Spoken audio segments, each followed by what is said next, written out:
Spread your wings and watch yourself get caught.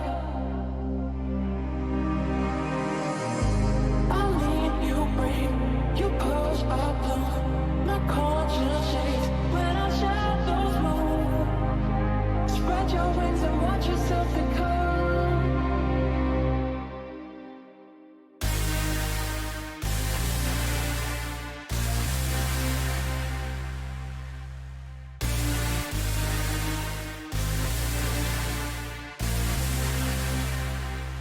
We're never leaving.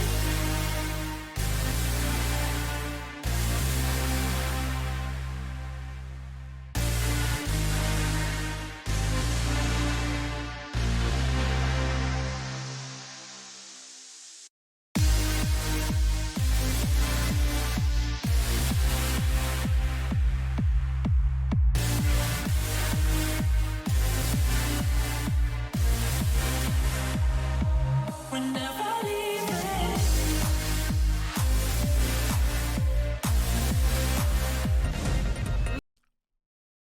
Yeah!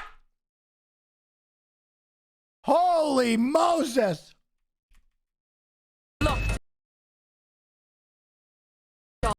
I went down to the river to pray, studying about that good old days and who will wear that thorny crown. Good Lord, and show me the way. That's for cool.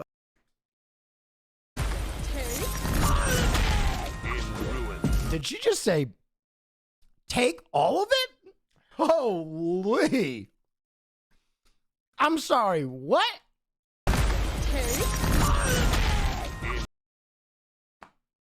Ah! Bruh, I would enter the Street Fighter tournament just to get my ass kicked. With nary a fighting skill in my arsenal. The people in chat talking about, oh, her other outfit's better. Wrong. You're wrong.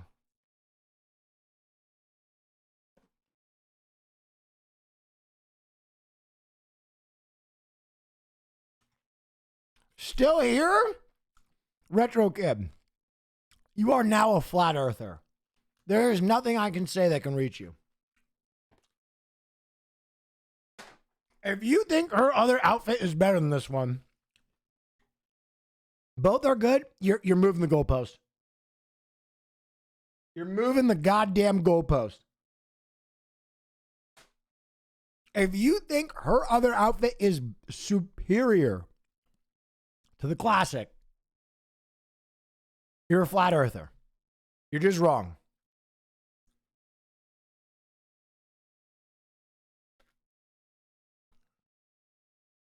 Oh yeah, wow, that's very cool. Brother, you might be geometrically challenged or colorblind or both. Where the fuck do you see a Confederate flag? Are you talking about the other one? Dude, she's got, it's a Union Jack. No, dude, no. Directed that. That's Lovejoy. You might recognize Wilbur Soot as the front man. And I had a lot of fun being in that music video. It was very physically demanding. I know it might not look like it, but having to shoot that same like very spazzy moment over and over and over and over and over and over again from different angles, I was exhausted. I'm going to be honest. For a long time, I tried to identify what it was about shows like Parks and Rec, The Office, Ted Lasso, that didn't speak to me. And ultimately, I decided it's because none of those characters are even remotely real to me at all. It's like an adult children's show. It feels like baby TV made for an adult. And I think a lot of people, if you do enjoy those shows, there's nothing wrong with you. In fact, there's probably more wrong with me that I don't enjoy those shows. But all I know is all my lives I had to fight. Like I've never known kindness that's in other human beings like that. Thanks for being. I've never known opportunity in other human beings like that. Every show where someone just bumbles their way into being a millionaire makes me fucking violent with rage. Beings like that. Every show where someone just bumbles their way into being a millionaire makes me fucking violent with rage. So yeah, you now know something about me, and that's that I'm so fucking jaded that I can't really enjoy adult children's shows. Can't do it. At least cartoons have the gumption to acknowledge that they're fake. Appointment in your parents' voice every time you tell them you're searching down another opportunity and they don't get why you can't make it happen. And everybody just thinks you're fucking lazy or stupid or both. Yeah, you put away a lot of that childish shit. What's up, Wub Cubs? Ready for film night? Don't talk? Oh, man, I'm fucking juiced for film night, baby. We got the wubbiest cubbiest in here. Just let me in. Some Iron Giant love? Yep. Main system's on. I've watched this this video essay. It's a good video essay. It really is. Yeah, the Iron Giant is one of those movies that the more you look back at this film, the more unlikely and brilliant. He's a living thing! And it guts me to this. Like, that is one of the... There are a few things that are like guaranteed cry for me. Guaranteed cry, no matter how many times. We used to think Rome was worth one good man's life. Will you make us believe again, Senator? Hi-yo, Shalom! Hi-yo, Shalom! We will meet again, Spaniard, but not today. Every time I watch that, I'm just like, I like guaranteed cry for me. Guaranteed cry, no matter how many times. We used to think Rome was worth one good man's life. Will you make us believe again, Senator? Hi-yo, Shalom! Hi-yo, Shalom! We will meet again, Spaniard, but not today. Every time I watch that, I'm just like, it doesn't matter. Emotions. It is awful. Why is everybody linking this Adam Sandler paradox video? I watched this video last night, and it was one of the worst video essays I've ever seen in my life. I do not get it. There is no thesis. There is no argument. It is a series of Adam Sandler's clips that are like not even in chronological order, really. It's very strange. And I finally watched it. I was like, this must be gas. And I was like, oh, wait, the paradox is that Adam Sandler is a nice guy who respects himself and does good work in the industry, and people hate him.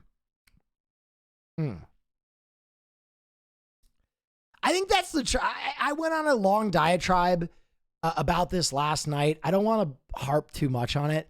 I think the real paradox is the paradox of funny, or the paradox of humorists. So I know why everybody hates Silo. The trailer was terrible. The trailer was fucking terrible. And I'll make no apologies about that. And but I watched it, I gave it a try, and it's kind of the best thing on TV right now. It's fucking great. It's a fucking great show. And ultimately, in a few months, everybody will be onto it. And it is main system's on. I wanted to make it aesthetically unique. This is the only place you're gonna see this version of the art. It has a foil treatment that highlights the inscription. We want the experience when that player opens the pack to be worth all of the effort and all of the love that we've poured into it. And it's for a single card. It makes it all as mysterious and desirable as the One Ring itself. If you ever... Dude, okay, listen. Ultimate stream idea, I'll just offer it up because I'm better than everybody else and no one... Ultimate stream idea, I'll just offer it up because I'm better than everybody else and no one else will think of this. The most rich streamers should buy like thousands of boxes of boosters to get the ring. And then if they get it, they should go to an active volcano and drop the card into an active volcano. It would be the coolest moment in fucking video history. If you flew to an active volcano and dropped thousands of boxes of boosters to get the ring, and then if they get it, they should go to an active volcano and drop the card into an active volcano. It would be the coolest moment in fucking video history. If you flew to an active volcano and dropped $1 million card into it, God, I'm the best content creator in the world, and no one will ever know it because people will just get the one ring. If I get the one ring card, I'll fucking drop it in them. I'll fucking drop it in a volcano.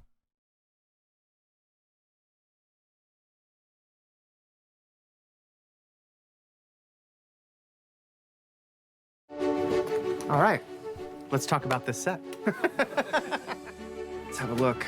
It's Elijah tough to be Wood. a hobbit with a ring, man. Give me Yeah. Aragorn, Arwen, Shelob, Rosie Cotton, Frodo's. the One Ring.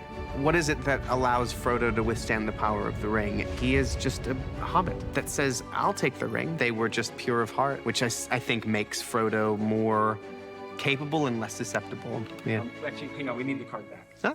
Well, I gave it back. Oh, here it is, in my pocket. Isn't that odd now? Okay. Okay, that was fucking awesome. That was. I saw Master giving Samwise a blowjob. No! Master loves me. He does not. He loves Samwise Gamgee. No! I saw Samwise and Frodo going to the Abbey in West Hollywood. No! They went with Austin Shaw. No! Austin Shaw would never take them. He did. He did. They're gays. No! Let's go. Today's episode of Roll for Sandwich is sponsored by Armor Class. The Abbey in West Hollywood. No! They went with Austin Shaw. No! Austin Shaw would never take them. He did. He did. They're gays. No! Let's go. Today's episode of Roll for Sandwich is sponsored by Armor Class 10. Armor Class 10 makes TTRPG t-shirts and other nerdy shirts, and they have a bunch of great designs. Every time I wear a t-shirt from Armor Class 10, I get a lot of Holy shit. asking me My Smeagol is pretty good. where they're from. Holy shit. Asking me My Smeagol is pretty good. where they're from. Head to armorclass10.com to check out their selection and use code SANDWICH for 10% off your order. All right, let's get rolling with our roll for bread. 5, cinnamon bread. Cinnamon bread, not a raisin in sight. All I've got left are the butts today, or the heels, or the ends, whatever you want to call them. Okay, this is already a disastrous start. I would never use raisin bread on a sandwich. Never. This is good for butter, and it's good for cream cheese. At first run, I'm going to try and do like at least 200 bottles. That first run of 200 bottles will just be for channel point people. Usually eat them the way they're intended to be eaten, in addition to just putting them on a weird sandwich. Let's taste this one. Huh, that is interesting. The pork rinds and the cinnamon bread basically make Taco Bell cinnamon twists. That is magic cards. That would be really funny.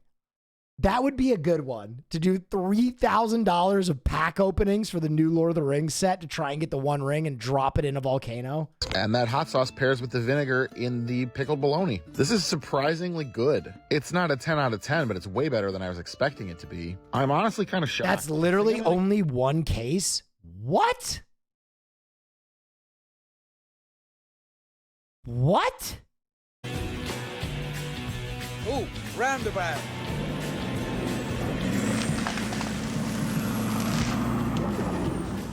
Okay, he's wild for that. Yeah.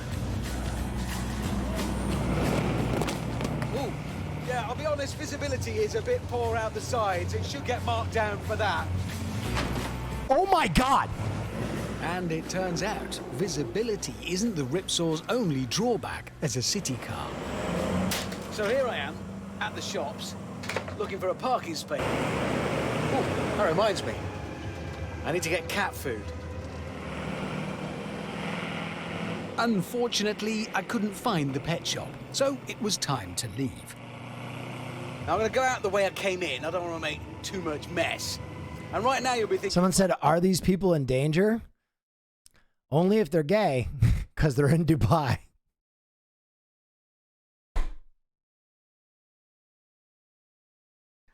How's he going to do a three-point turn in that thing?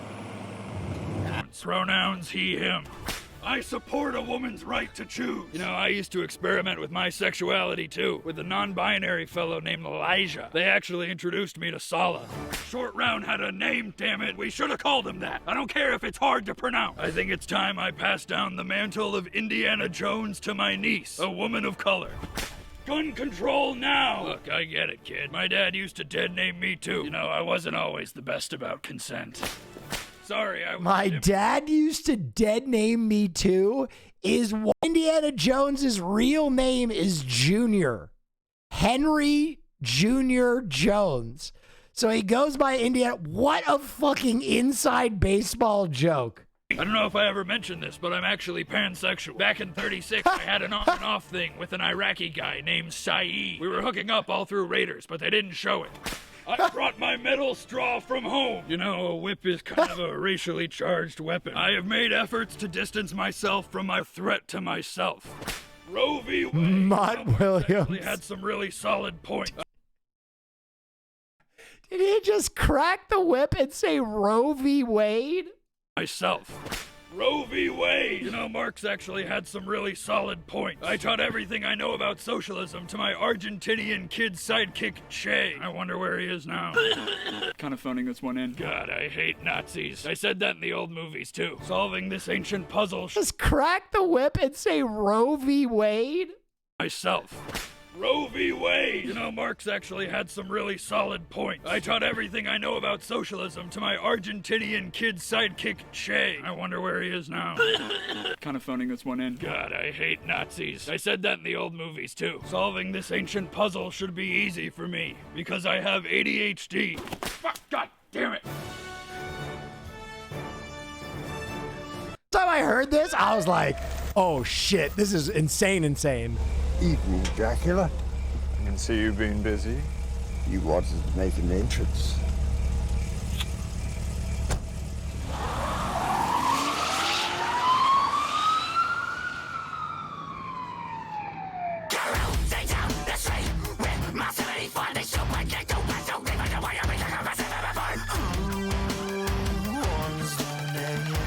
I really do.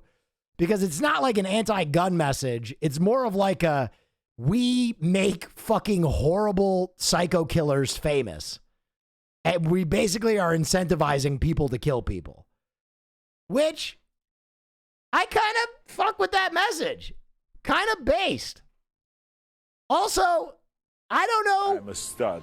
what Kim Dracula's gender is, but I like it. They're from Tasmania. Dracula's gender is, but I like it. They're from Tasmania. No wonder. I like it.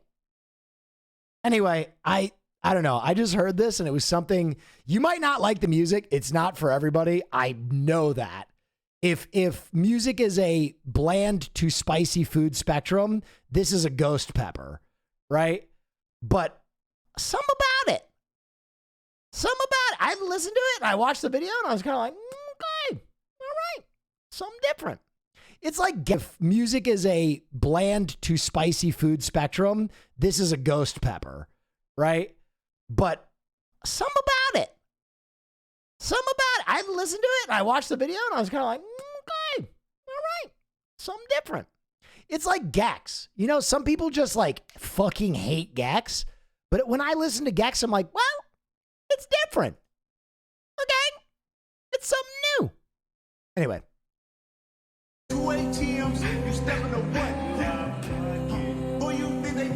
Talk about us. Who you think they coming up for?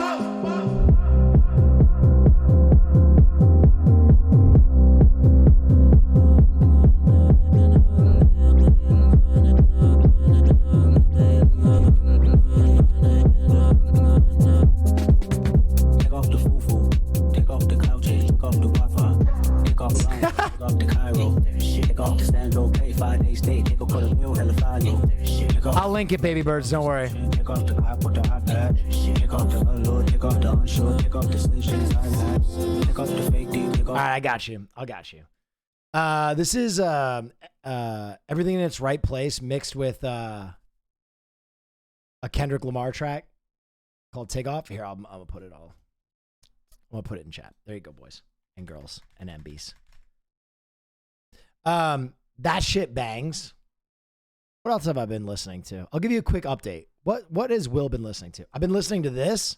This goes crazy. She could rub my face, I don't want nothing in return. Her body counting who she fuck ain't never my concern. I'm trying to buy my neighbor house and turn it to a dog. If you don't know my grandma name, then we ain't really dogs, bitch. I'm a stud. I'm ballsy. I'm a stud. I'm ballsy. I don't take no shit from anyone. Yes. Song called 3 is my favorite clowncore song. All right, I will open Clowncore after I play you what I've been listening to recently. I'm trying to buy my neighbor house and turn it to a dog. Core song. All right, I will open Clowncore after I play you what I've been listening to recently. I'm trying to buy my neighbor house and turn it to a dog. If you don't know my grandma name, then we ain't really dogs, bitch. I shake your hand, I don't respect, no call me king. All right, that goes crazy. And then the last thing I've been listening to, I hadn't really listened to much. I think this is Brazilian. Brazilian music? Dude.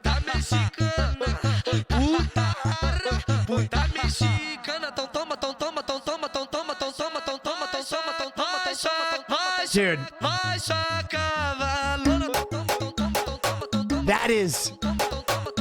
I heard that and I told Caroline, I was like, I've never heard music like this. And it makes me want to fucking dance in a sweaty basement. This makes me want to fucking I just dance my ass off. Like try and... Now my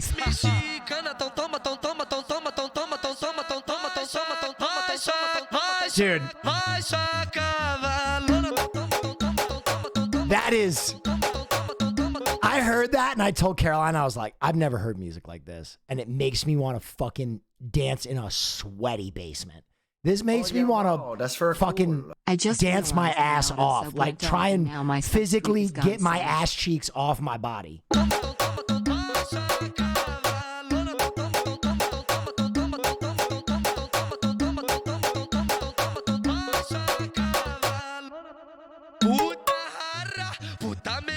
Found something deep inside me that wants to go to Brazil. Anywho.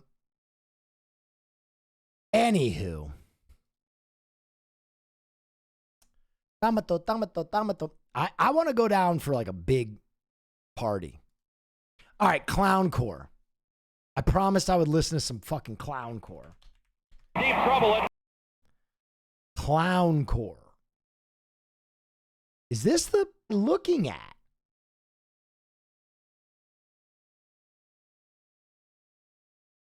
Is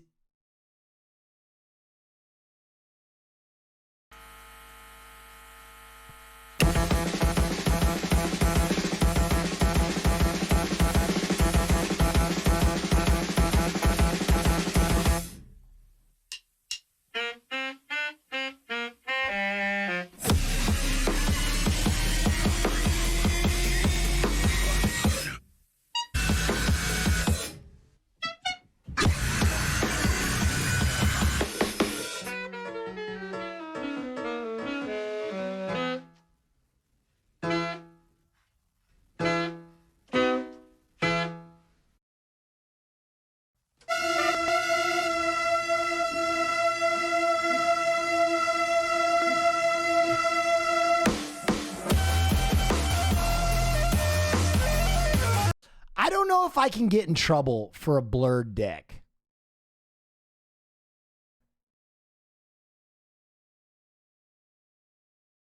I don't think I can get in trouble for that because it was blurred. And I don't think that was his real dick either. It looks too dick-like.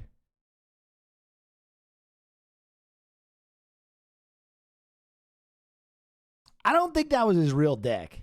I'm looking.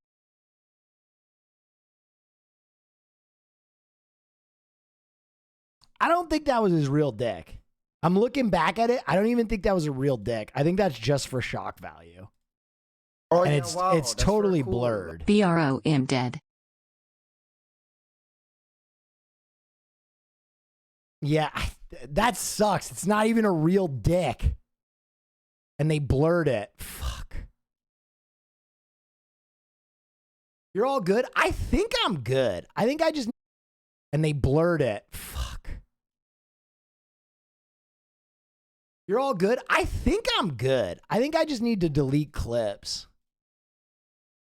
Nuke it anyway? I'm just going to nuke clips. I'm going to be honest. The TOS on that is very vague. Because that wasn't a dick. Wow, that's I really looked cool. back. It wasn't a dick. And the only reason you think it's a dick is because it's blurred so much that you can't tell what it is. It wasn't a dick. Wow, that's I really looked cool. back. It wasn't a dick. And the only reason you think it's a dick is because it's blurred so much that you can't tell what it is. That is a real gray area for TOS. I'm going to be honest. A dick-shaped item that gets pulled out of a fly that is not a dick but is blurred out so much so that you can't tell what it is. That is a real gray area for TOS. I'm going to be honest. A dick-shaped item that gets pulled out of a fly that is not a dick but is blurred out so much so that you can't tell that it's maybe not a dick. That is a real gray area. A dick-shaped item that gets pulled out of a fly that is not a dick but is blurred out so much so that you can't tell that it's maybe not a dick. That is a real gray area. Has anybody gotten in trouble for blurred genitalia before?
Oh yeah, wow, that's very cool.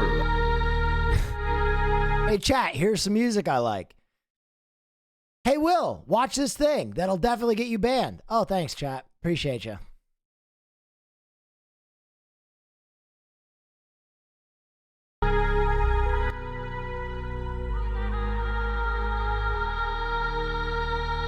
I'm not gonna lie. I think for all music streams in the future, it might just be my shit now, though. I think that might have been a last straw. I think I'm cutting you all off unless we're doing media share.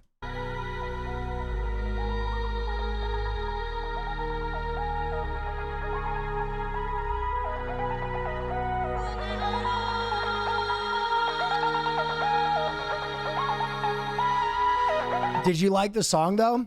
Hey, Miss Lincoln, other than the incident, how did you like the play?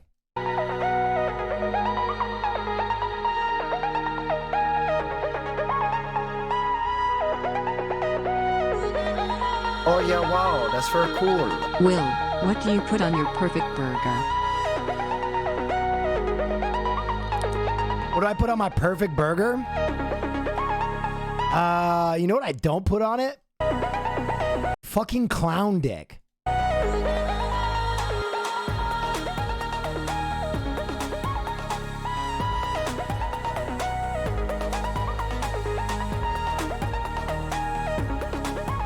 Perfect burger, mayonnaise. Stud. Yes. I'm ballsy. I don't take no shit from anyone. Hey Willie, I got a new job where I work in hospitals around the country. Yes. I'm going to try and do open mics in all the cities I visit. Any advice? You're working a traveling hospital job and you're going to add open mics to that. My advice is sleep as much as you can. Steal yourself. Nah, man, that's a kind of tenacity that I don't even understand.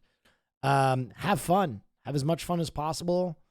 Connect with the other people that you do open mics with. You never know when someone's going to be booking a show. And if you make a good impression on them, that can be literally what levels you up. If you smash an open mic and then that person is like, hey, I got a show. It's such and such night and I need someone to fill it out. That's literally how you level up in that industry. So make a lot of friends, work your ass off. Don't think that because a job doesn't do well at first, or a joke doesn't do well at first, doesn't mean it won't do well in the future. That's my advice. Perfect burger. Mayonnaise, ketchup, a little bit of mustard, a little bit of relish, cheddar, grilled onions. Yeah. Leave it at that.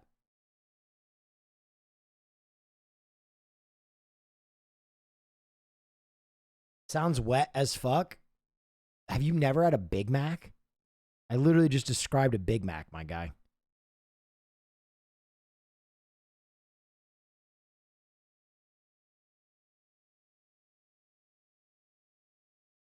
What are you drinking? Coffee.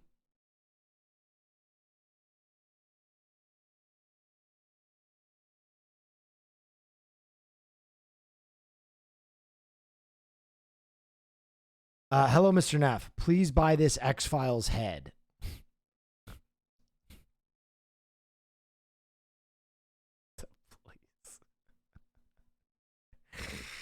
That is an abomination. So no head.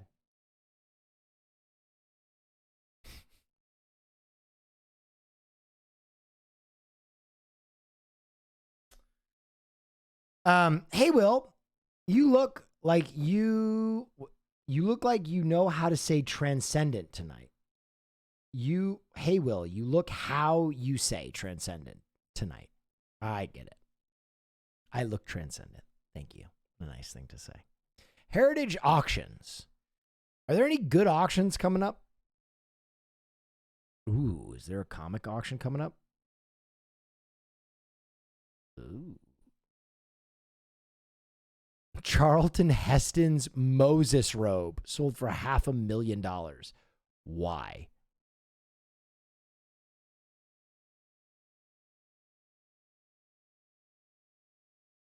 Bionicle meme? Bionicle is blasting the fuck off with crazy-ass motherfucking wings and weapons and unbelievable new choking hazards. In the energy clusterfuck of Cardanui, the Toanuva are busting their asses to save their children from the evil Makuta. Armed with deadly piñatas full of fake, irresistible gummies, the Makuta and their own demon spawn are an astronomical threat to child safety. But even the Makuta's children can't be left unattended. Fire your Sky Blaster at those little bastards and clog up their windpipes faster than you can say product liability lawsuit. Buckle the fuck up, kiddos, and get ready for more parental complaints than ever before. Go online before asking your parents first. Do they still make Bionicle?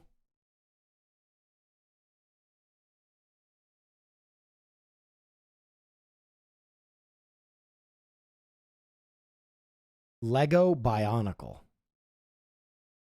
It doesn't look like they do. Huh. Wow, that's crazy. Why'd they stop making Bionicle?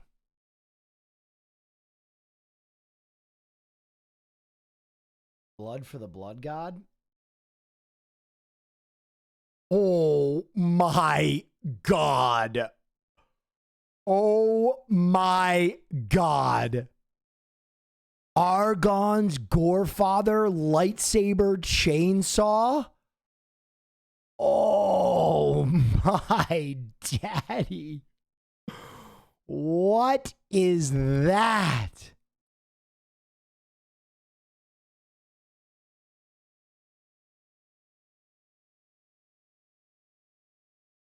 Do they make costumes? Where's this vendor?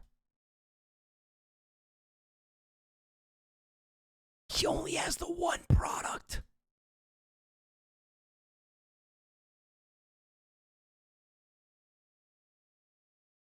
Wait, we would need to do the whole cosplay.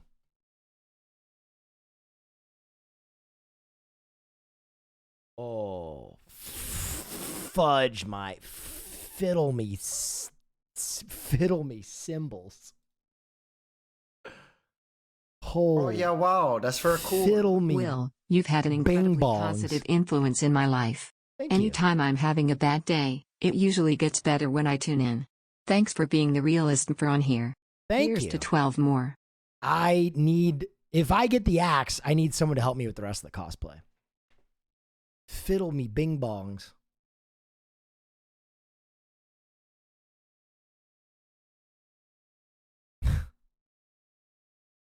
I swear to, no, I'm not even going to show this. I'm not even going to show this because I know if I show this, you fuckers will make me buy this.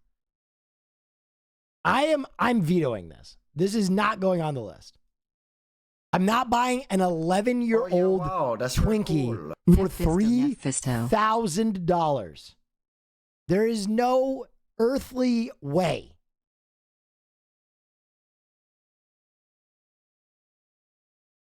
No. Golden sponge. I didn't even like Twinkies when they were a thing. When Twinkies disappeared, I said good riddance.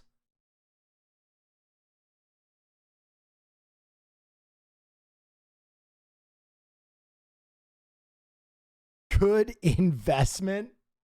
You're high. Lay off the... Stop. McDonald's McRib sandwich freeze dried. Farewell McRib tour.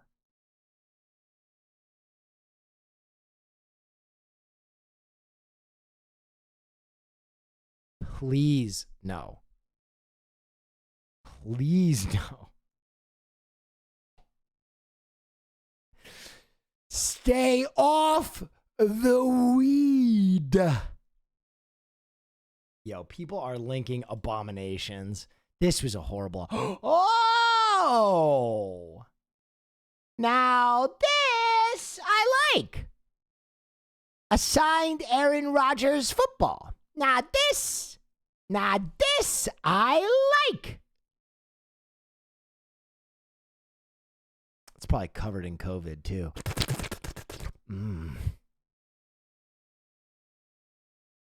Lame? Leave me alone. Fucking leave me alone.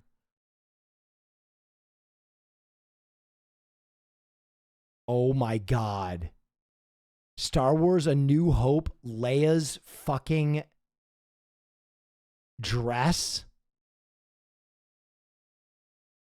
Light up full-size DeLorean. Bro, these are so...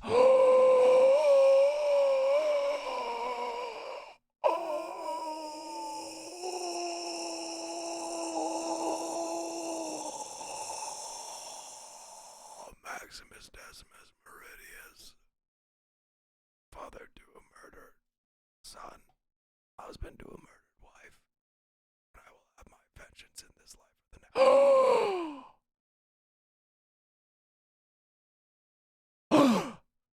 What the fuck? Are these the actual items? Why are so many sick things up for auction right now? Andy Dufresne's fucking hammer? Worn down clean to the nub?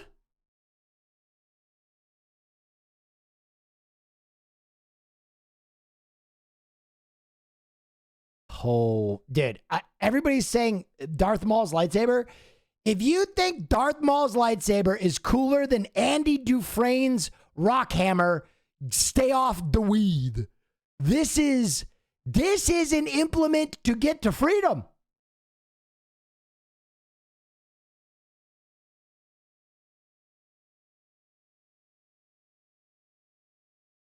I would tunnel through everything with that rock hammer. That's for cool. It might be the strike. Put this stuff on market. It might be the strike. What else we got?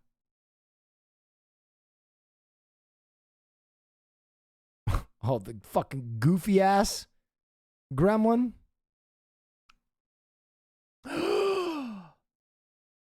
Oh shit. I don't want to be the only kid on the block without a motherfucking suit of armor.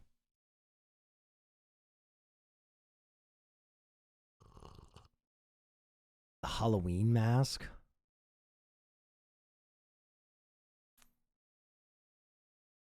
Oh my God. The Team America World Police puppets? They are so expensive. Cool. But when are you and Hassan going to auction off the waifu pillows? True, we actually need to get those out. You guys, I think the world saw what I was dealing with when Austin and Hassan went to England and didn't do a podcast with who they were supposed to do a podcast with for the reason they went to England. Okay? I'm doing my best. All right? I'm like a single mother. I'm washing and drying all on my own.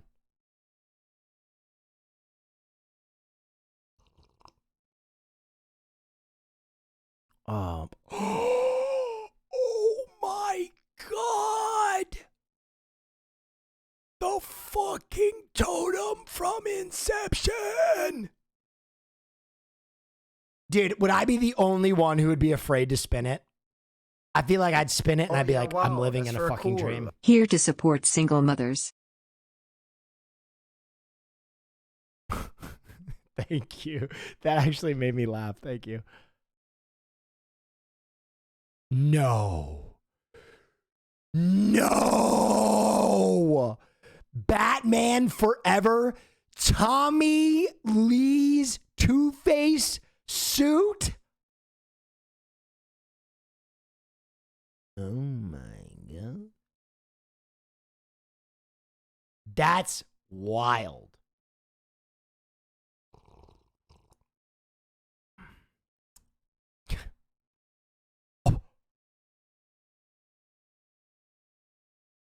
No fucking shot. The sports almanac from Back to the Future. Holy shit. What? Oh, 2016 Ghostbusters. No, thank you.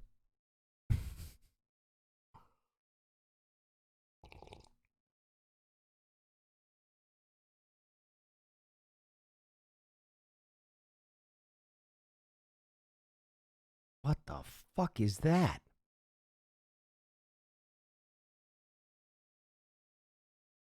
The costume continuity binder from the original Batman? What the?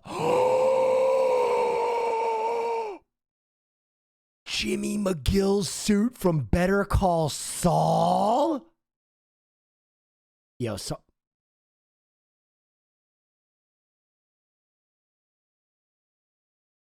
Bruce Lee's sunglasses? What do you mean? All right, the price is coming down, and I'm still digging some of these.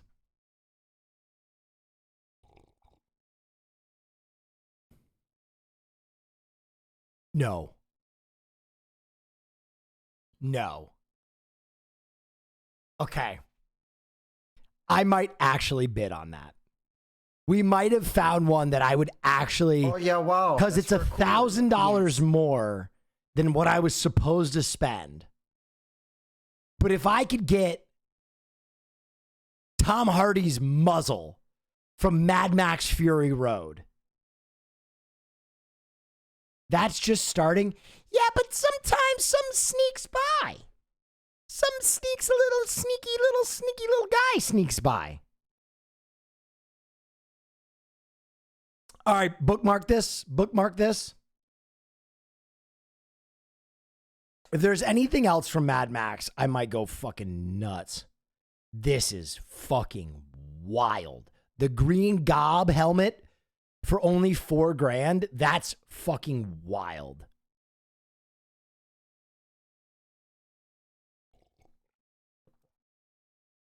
This is just a pair of jeans and a t-shirt. Oh yeah, wow. That's dude. I might have to get my own suit of armor. You know, I don't want to be the only kid on the block who doesn't have a suit of armor. Might have to get this one right. Yep.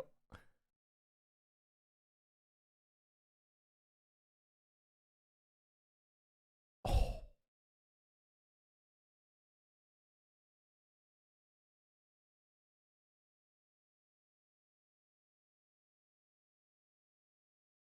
The Blade costume and Walter White.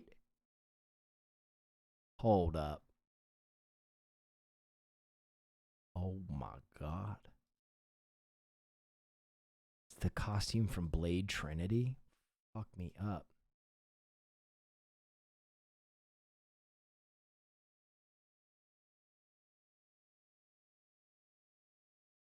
Sick outfit. All right, forgive me. I'm going to keep looking. This is too much fun. I'm sorry. I'm having too much fun. I hated that movie, but I love the anime. Just buy a spacesuit. Hey, yo, Dr. Alan Grant's dead-ass Tims? Dr. Alan Grant's dead asses?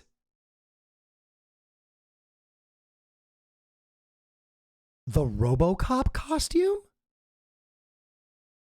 Okay, these are getting pretty wild.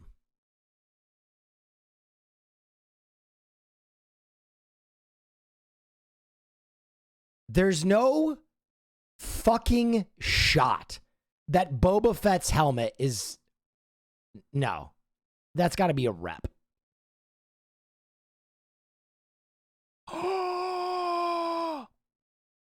Dude, some of these are so fucking cool. Screen matched glasses? What is that?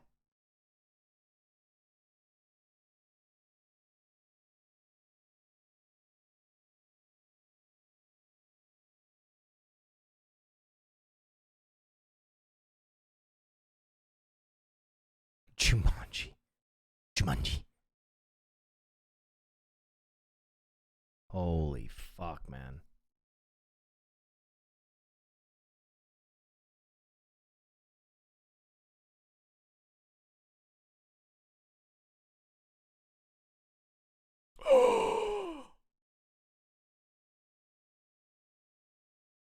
Oh my dippy doodah. The actual jetpack from the fucking Rocketeer?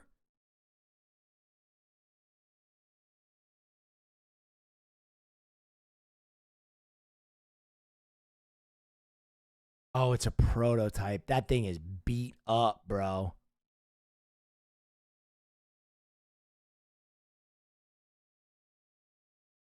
I will know if you're wrong for this, just letting you know. What am I wrong for?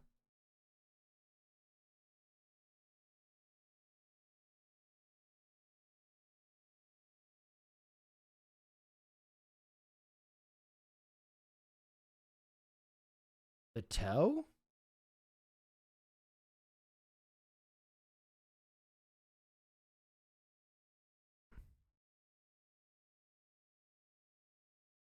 Oh yeah, wow, that's very cool. Appreciate you and all you do for this community just by being yourself. Less than 3. Thank you. Thank you. All right, I'm only going to do a few more pages. Ooh.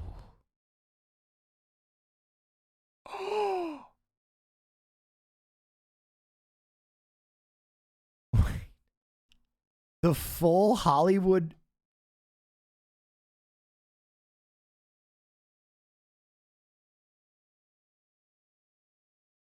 Fucking that would be so creepy to have in your fucking house.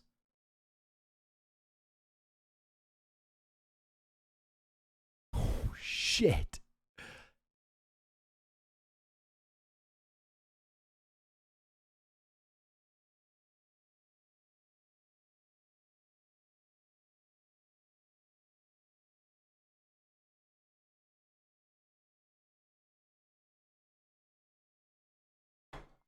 All right.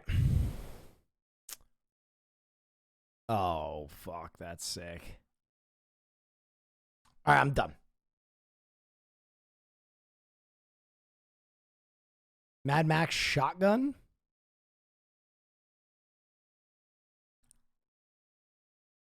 That's pretty sick. It does just look like a shotgun, though, if I'm being honest. You can kind of buy any replica shotgun. I'm a stud. I'm ballsy. I don't take no shit from anyone. Yes. Can we watch Killer Clowns from Outer Space for movie night? Probably Just kidding. not. Taking my money, funny man, and thanks for everything you do. Thank you. Thank you. Thank you. Thank you. Thank you. Thank you. All right, we are... fuck, we're only 30 minutes into the stream because there was clown cock. Speaking of clowns, how far into the stream are we? When do we start? I start at 7. All right, we're like 2 hours in. I can get into film stuff. God, I feel like shit. I feel like shit, chat. I feel like shit. I feel like shit, chat. I feel like shit. I feel like shit. Oh yeah, wow, that's very cool. Let's take a looky-loo. And see oh yeah, wow, that's very cool. What's percolating in the film department. I haven't really looked because, for those of you who know, I was working all day yesterday. Oh yeah, wow, that's very cool. I was filming a video with OTV.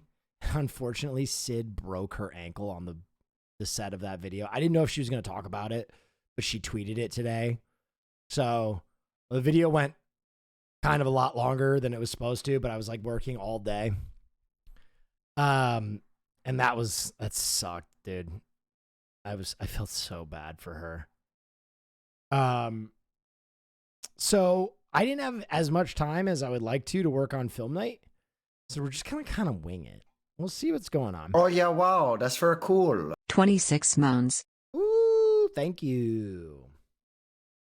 Was Mizkif there? No. Oh, I get it. Yeah, the Rob thing. No, Mizkif wasn't there. It was a skateboard, ladies and gentlemen. A skateboard that she stepped on, and she just came down like really funky on her ankle, and that was it. That's all she wrote.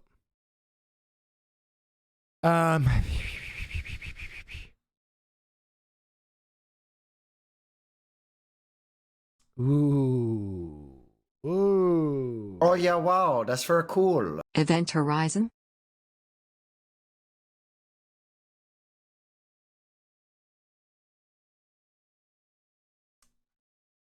Well,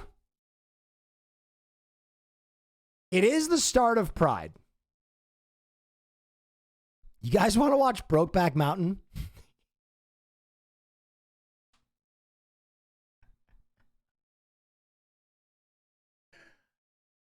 I Can't Quit You. Wow, some very mixed feelings about Brokeback Mountain. Okay, we'll save Brokeback Mountain for when it's proper Pride. We still have one more day. I'm jumping the gun. Celebrity status.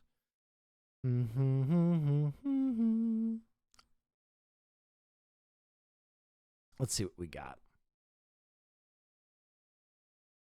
We are going to watch Brokeback Mountain this Pride Month, though. I guarantee it.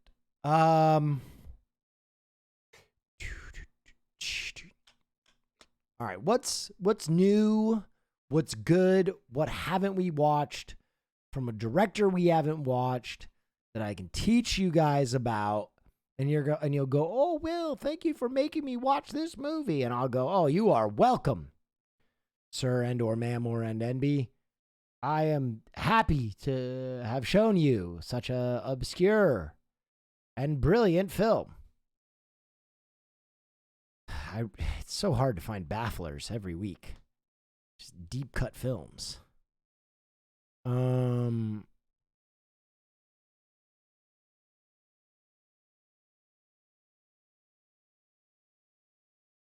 Event Horizon?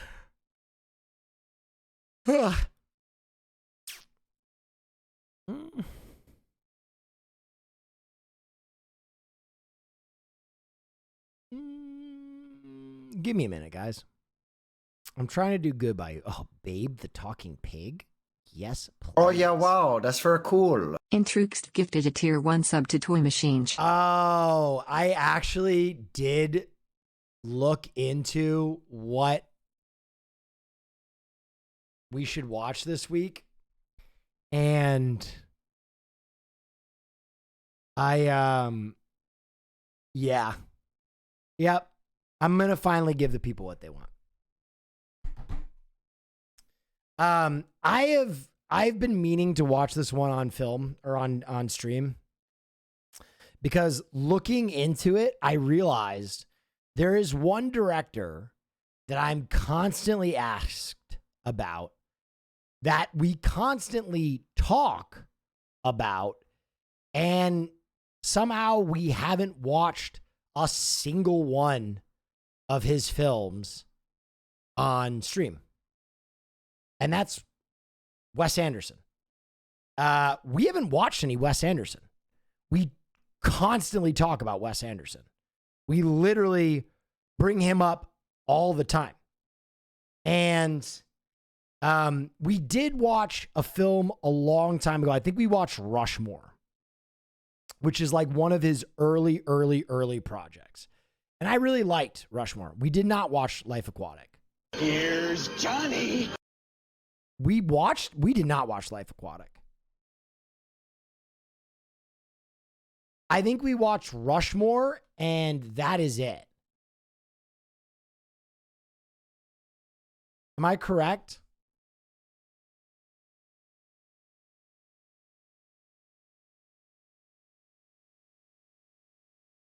Yes, we only watched Rushmore. Okay, so we watched one of his really early films. I would like to watch one of his more recent films to kind of give like a barometer on old Wes Anderson versus new Wes Anderson. And of his new movies, we'll call this like the last 15 years of stuff he's made. My favorite project is Moonrise Kingdom. I think Moonrise Kingdom is very, very sweet and has a lot of the elements of a Wes Anderson film that I really enjoy. Yeah,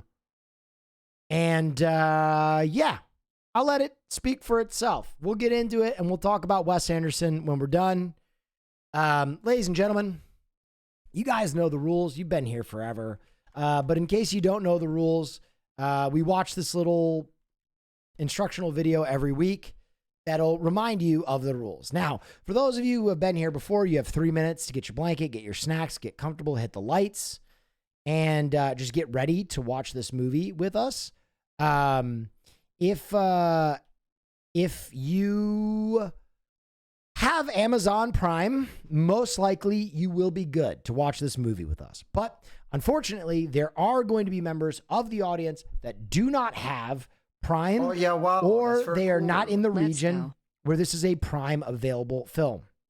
For those people, we have viewing alternatives, which our mods will provide, and we also make a very conscious effort in the Discord to include everybody by having alternative watch parties in our Discord. If you want to go to our Discord, there it is pinned in the top of the chat right now. If you perceive that not being able to watch this movie is an issue, please click that link now.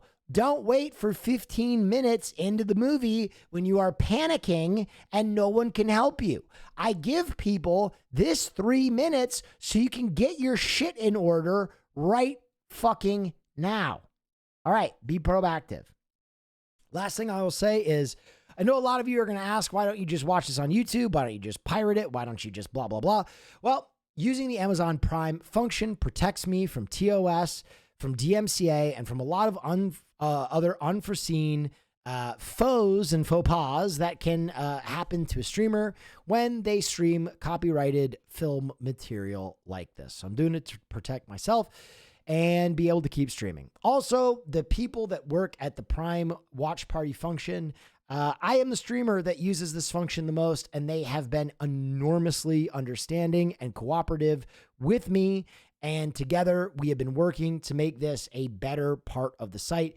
And it is one of the better things that Twitch does. So, as I always tell you guys, in that you can vote with your viewership on supporting who you think is a good content creator, I am going to vote with my endorsement of the Twitch Prime Watch Party function, because that team is incredible. They care, and they're some of the best people at Twitch. So it is my privilege and my pride to be able to use this function to bring so many of you guys new movies, great movies that you haven't seen before. With that being said, here's the instructional video. You have 3 minutes. Get comfortable. When it is done, we are going to be watching the Wes Anderson film, Moonrise Kingdom.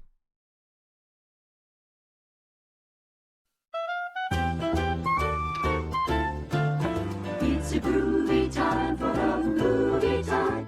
So grab your gap and grab a seat. But don't forget to get something to eat. Delicious meat and nutritious meat. You can't beat my meat for a special treat. Sucking on me is really neat.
You waited. You did it.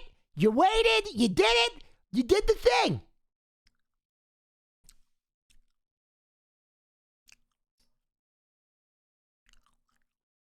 I don't know why you did the thing, but you did the thing.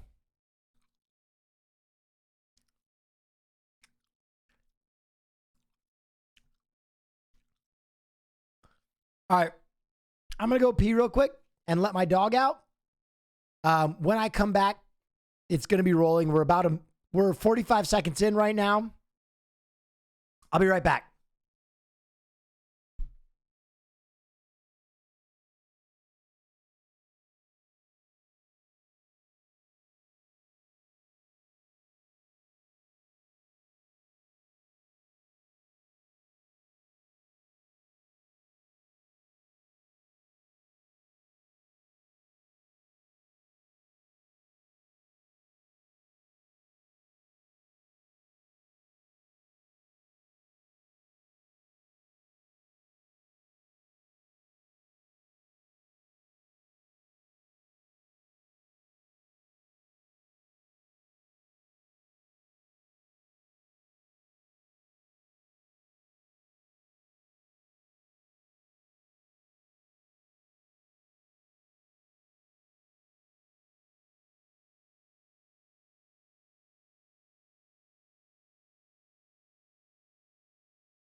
Sorry, I'm late. Had to let Farley out.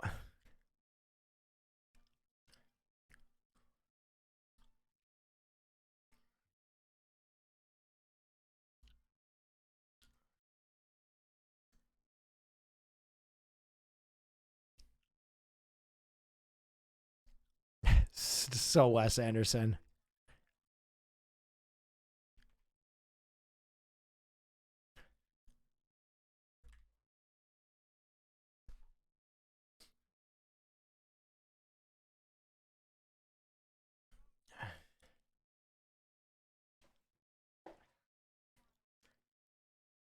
It's so folksy.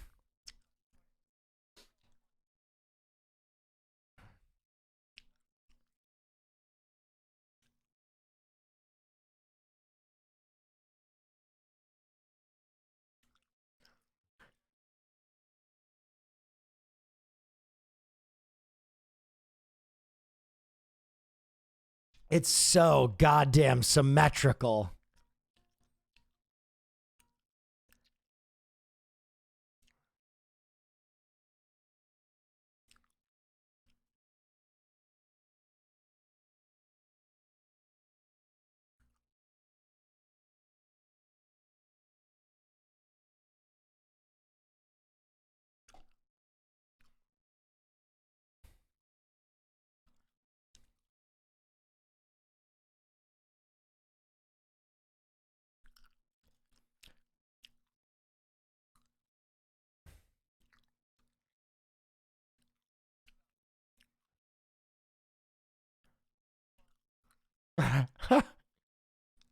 That kid sucks at lanyards.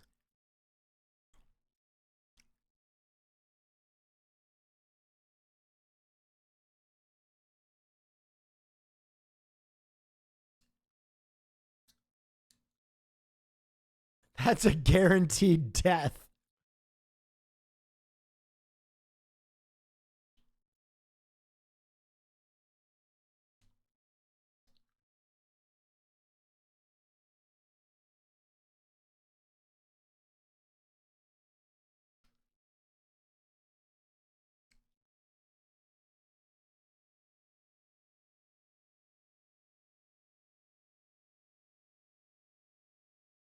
He's holding the cigarette away from the fireworks.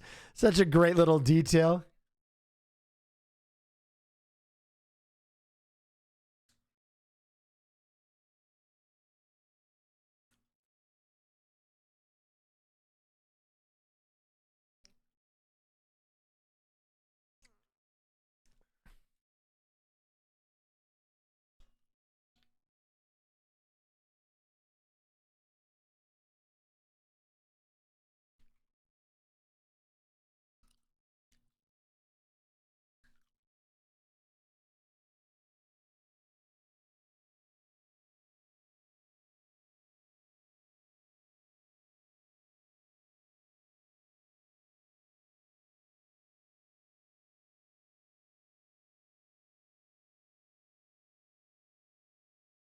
Dude, even the tip of the tent is like symmetrical.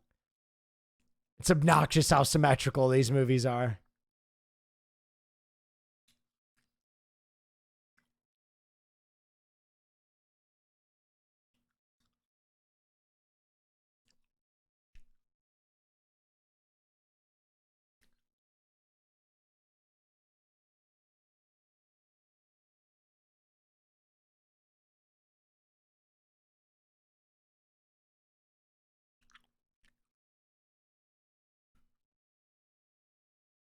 Oh, my camera stopped working.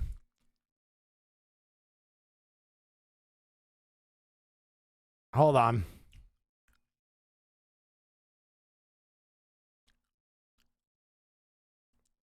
There we go.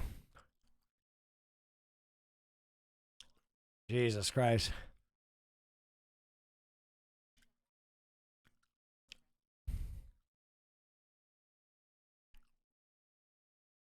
I don't know why that just happened, but fixed it.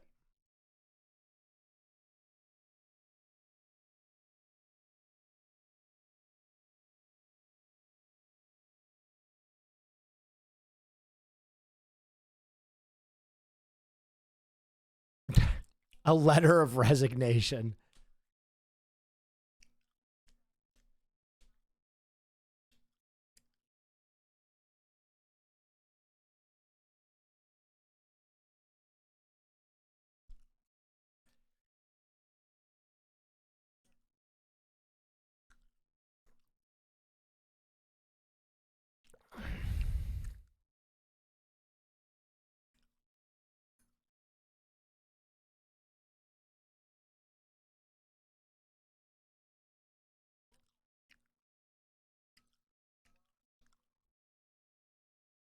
We back. What time does Diablo go live?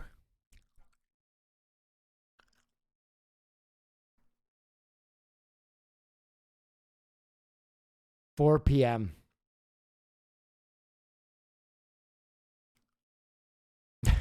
We can't invite him back.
Jesus.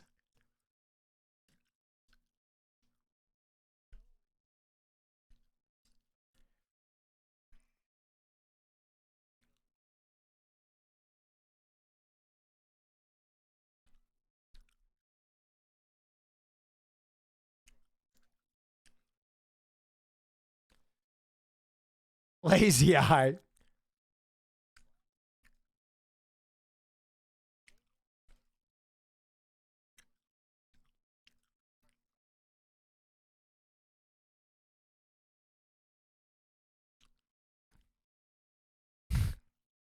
Are we allowed to use force on him?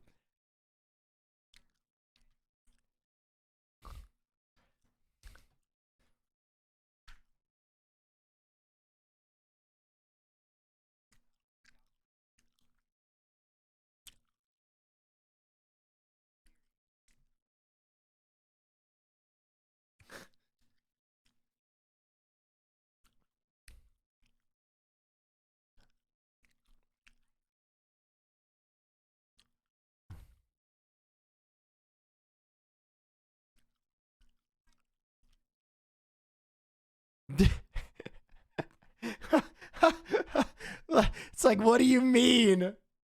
What, what do you fucking mean?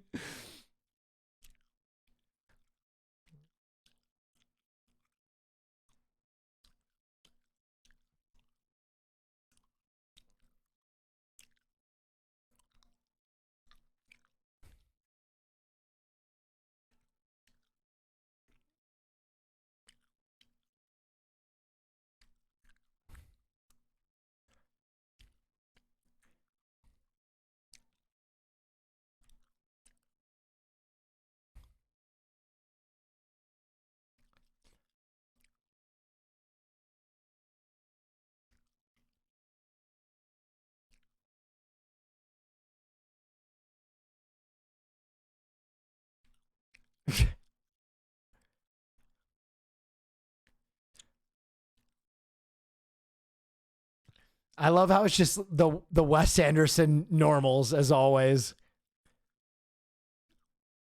Bill Murray, pretty much in every Wes Anderson movie. Francis McDermott.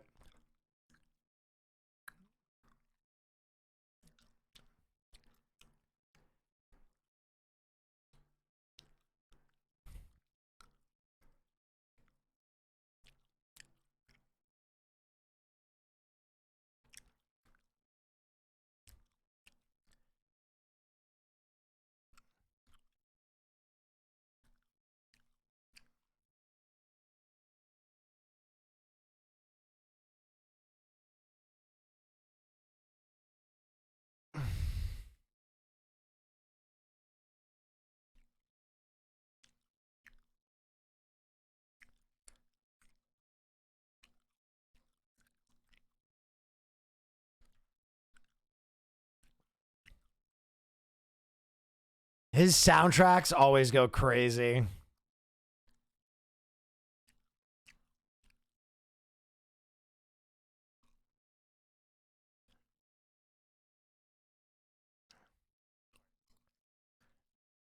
Yeah.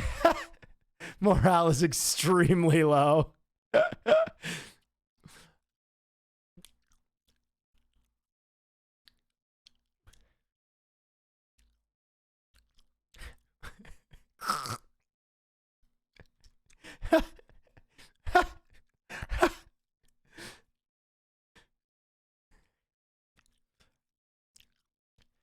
Drowned in a goddamn lake.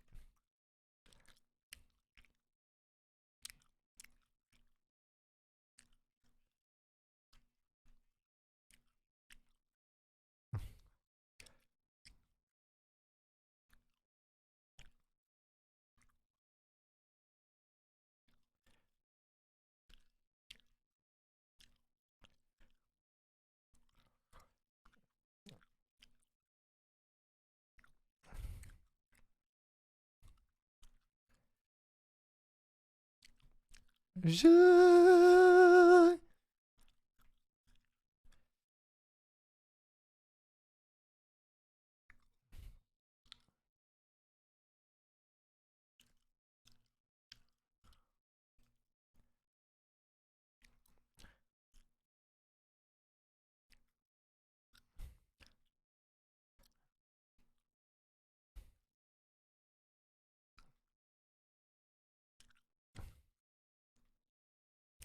Morale is extremely low, mostly because he's the most unpopular scout.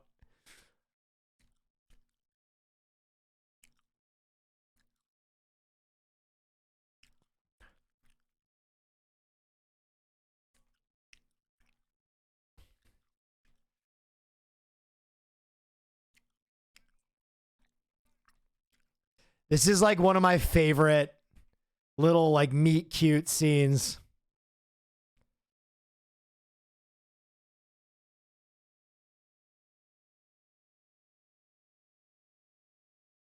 Dude, a stage play within a stage play is like so meta, right? Like his whole film is a stage play, but to have a stage play within the stage play.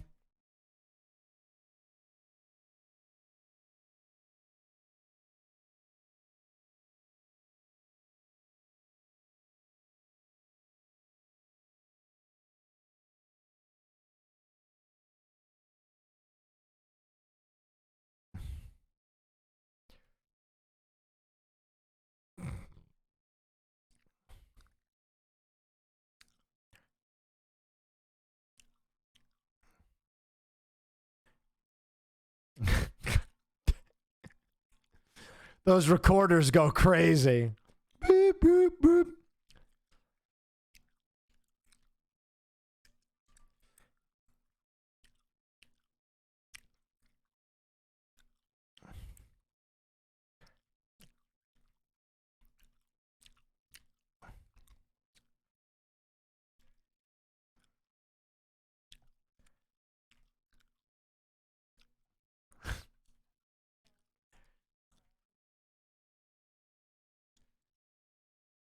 Giga Chad. The Rizzler.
Were you followed?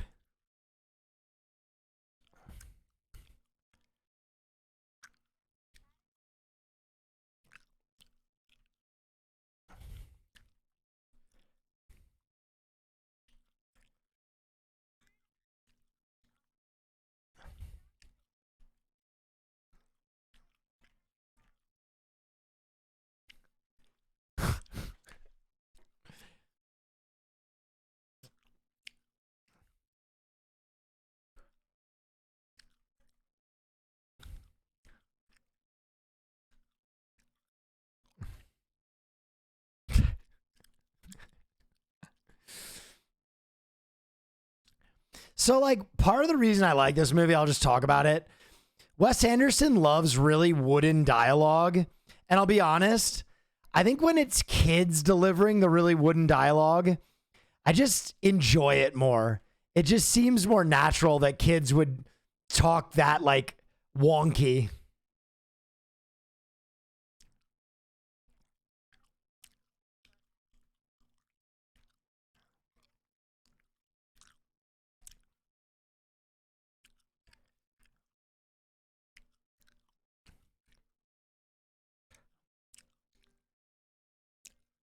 These kids killed this movie. Oh, yeah, they're really, really good.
Okay.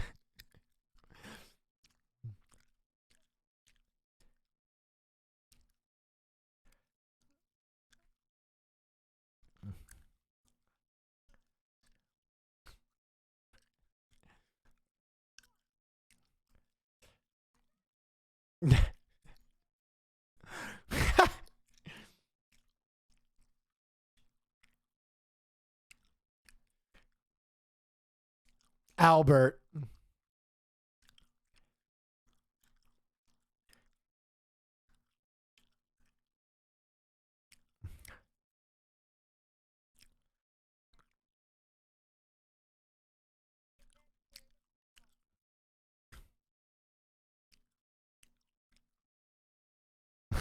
Huh.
Some of these are going to be overdue.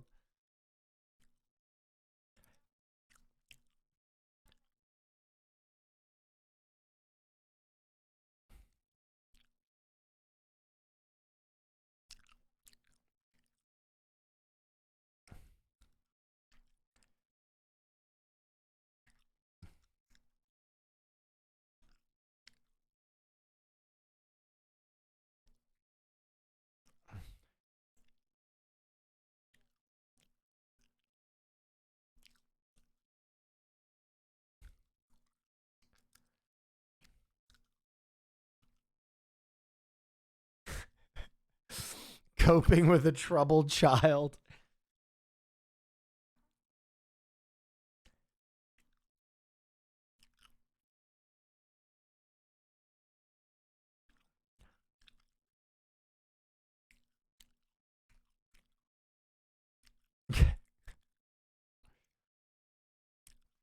Coping with a troubled child is such a fucking funny name for a book.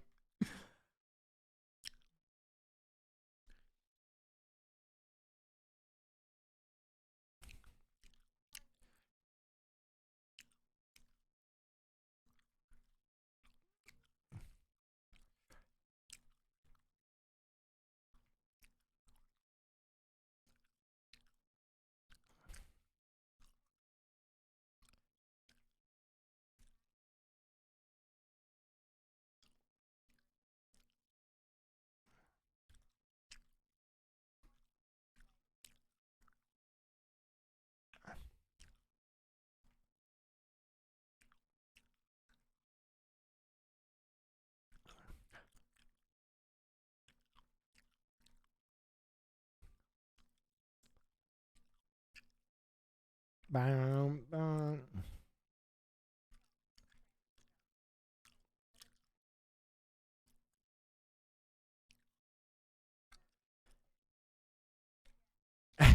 The fucking loudspeaker.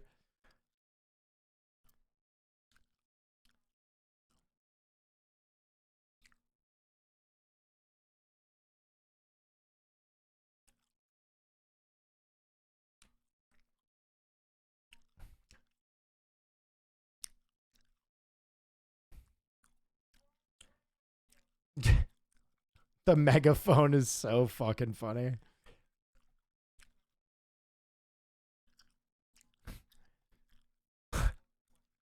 That's a loaded question.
How's Laura?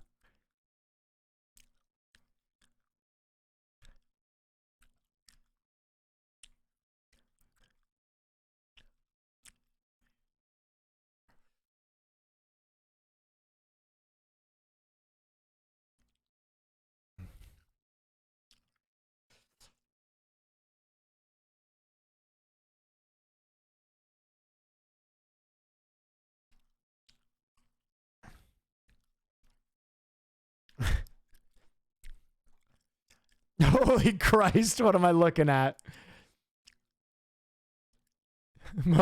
Mostly landscapes, but a few nudes is such a fucking...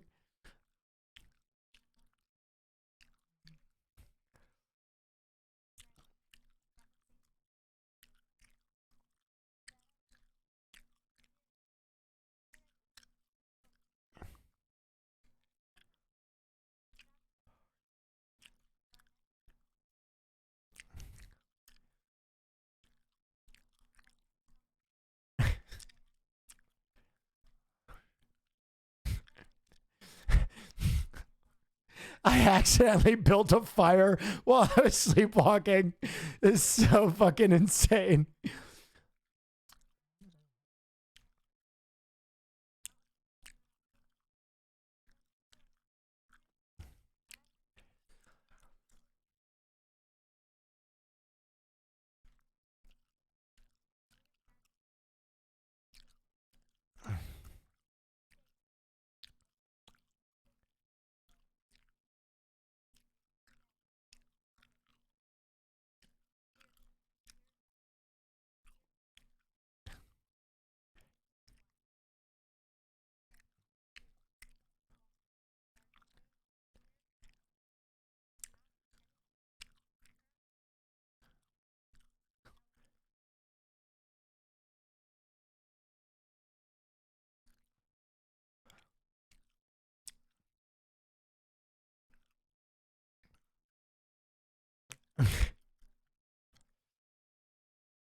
Stole the batteries out of their flashlight.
Should have put more pine needles on it.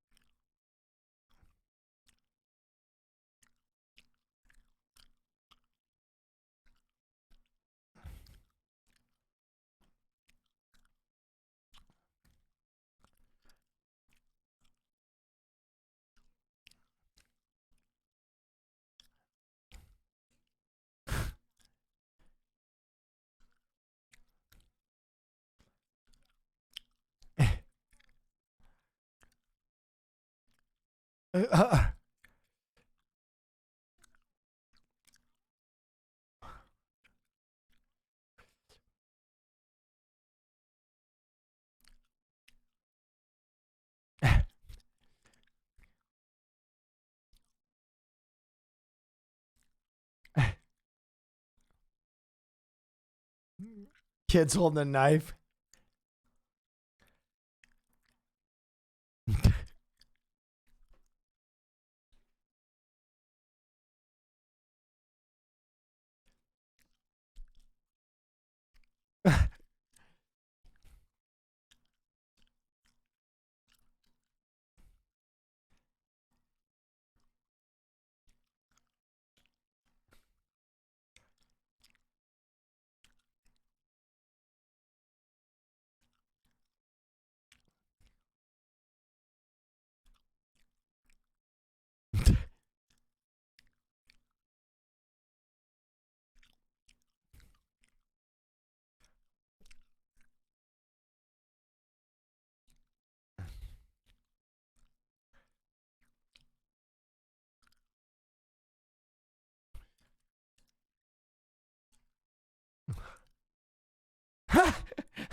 What a great shot.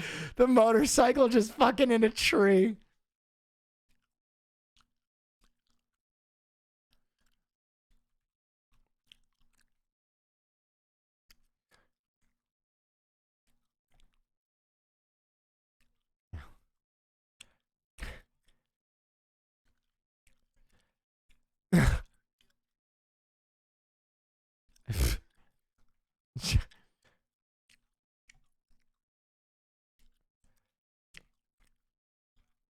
We're gonna miss the hullabaloo.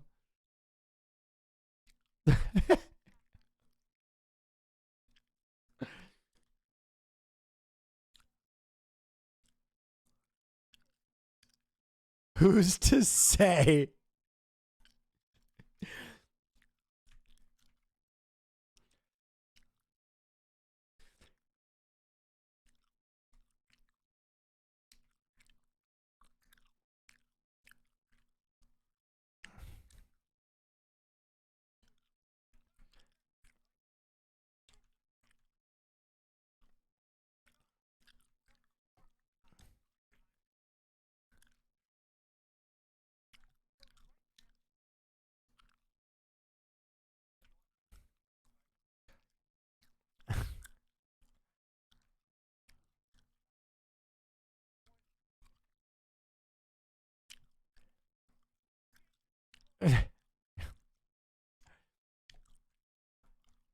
I'm trying.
Oh God.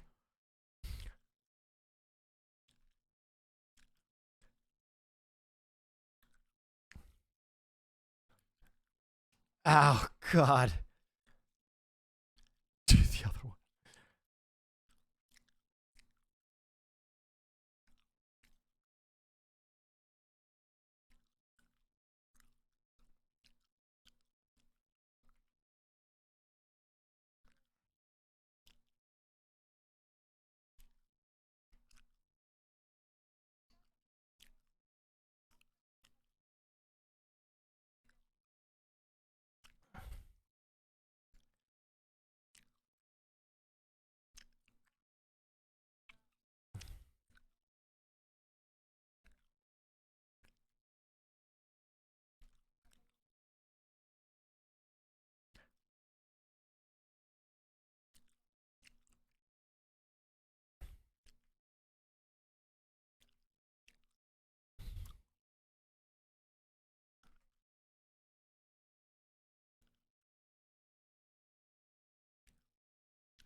That line is fucking amazing. I love you, but you don't know what you're talking about.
I've got sand in my mouth.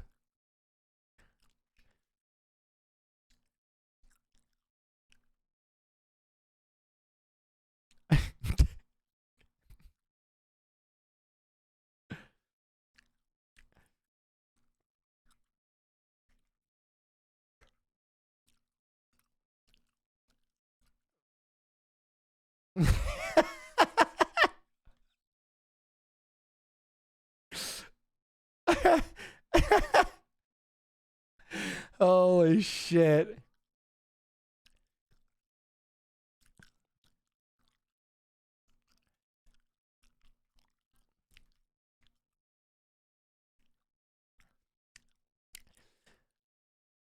Got weird real fast.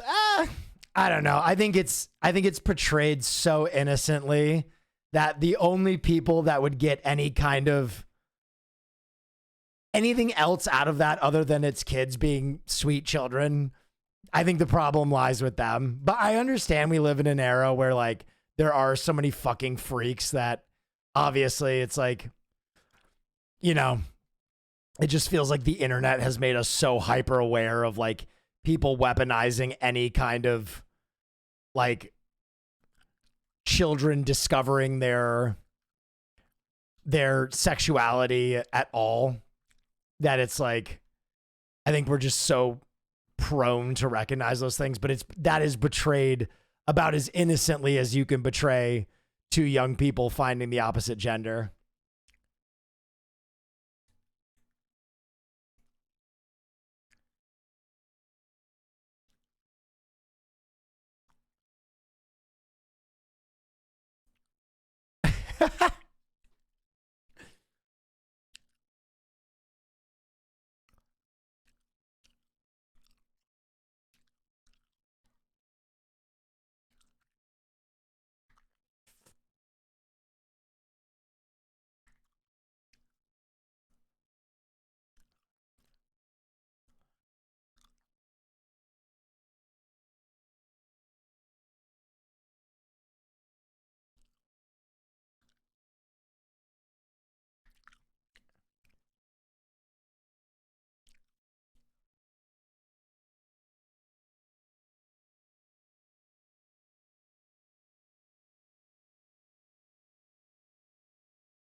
Jesus Christ.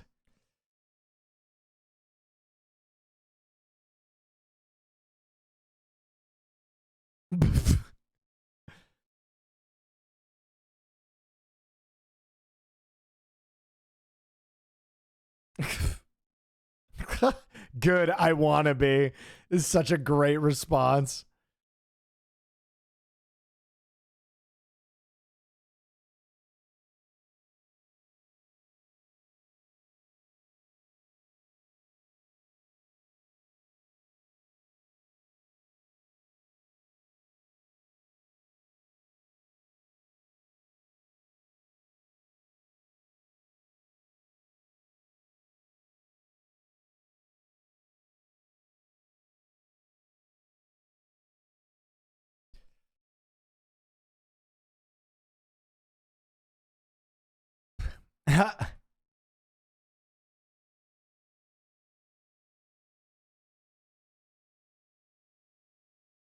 Cute.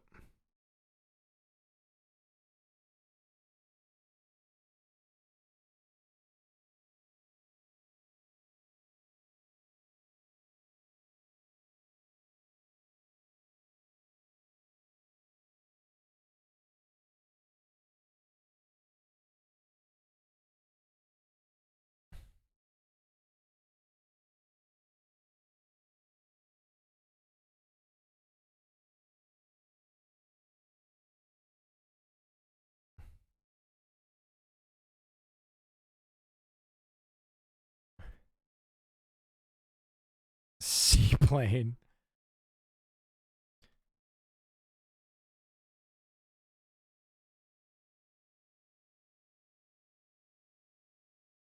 Uh-huh.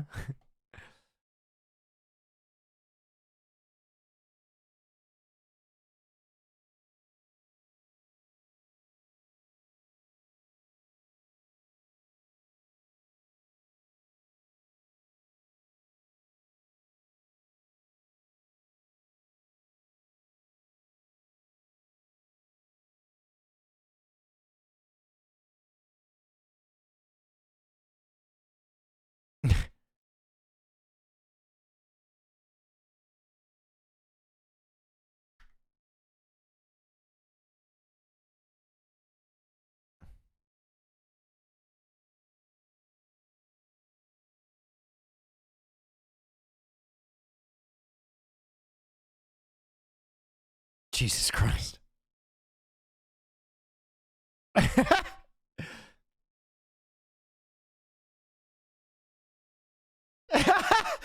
was the girl.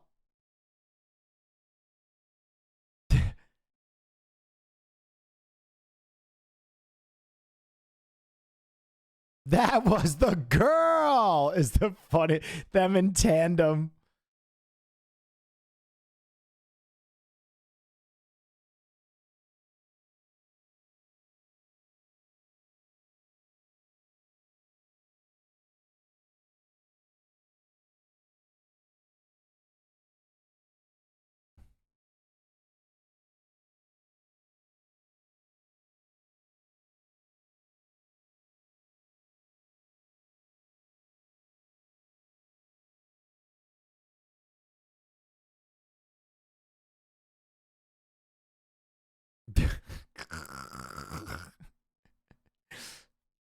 Just losing it.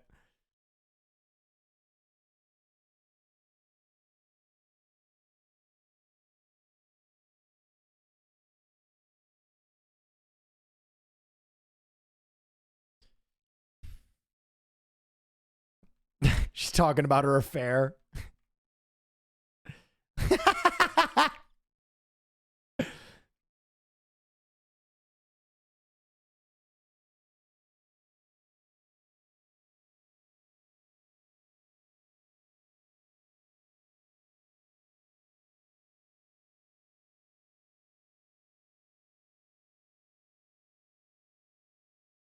He's not dumb. He's not dumb.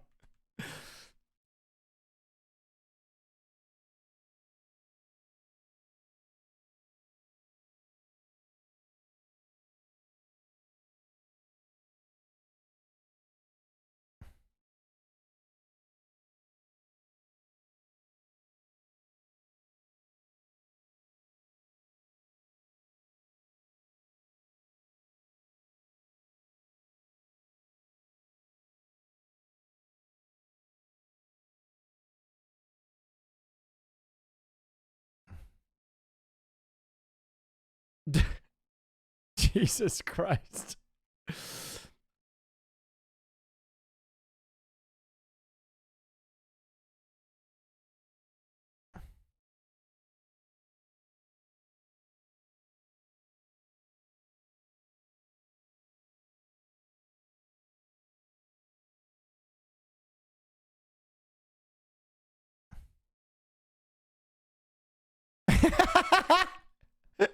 Such a fucking good line. Then again, I don't have to. You're 12 years old.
Ah.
Damn us.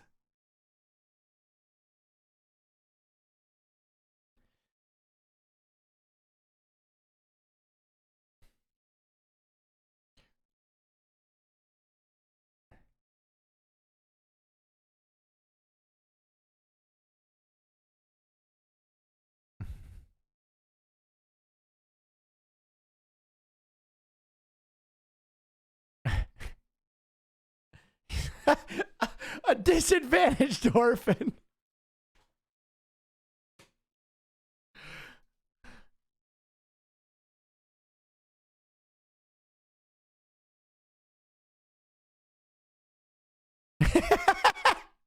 So part of his brain doesn't get removed out of him.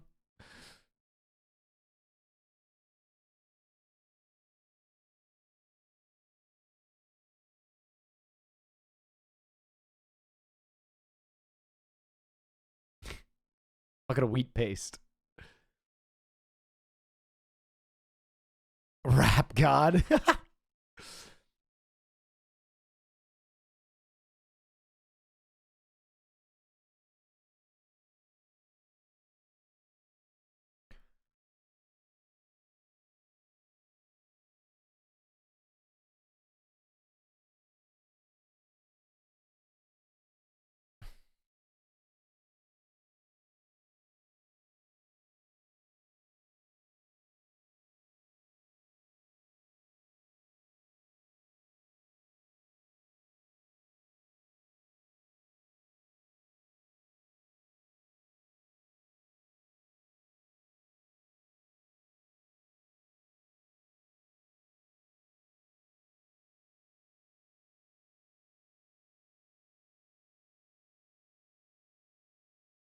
Sag.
Yes, thanks.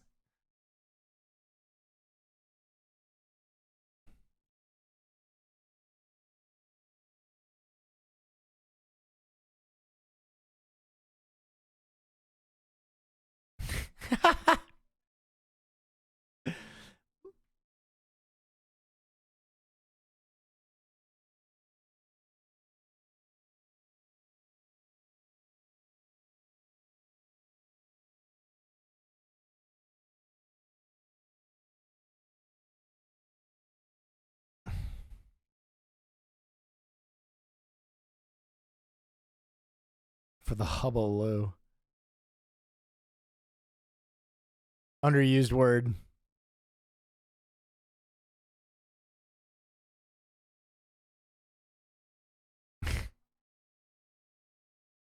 I'll probably never see him again.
He just says the case names.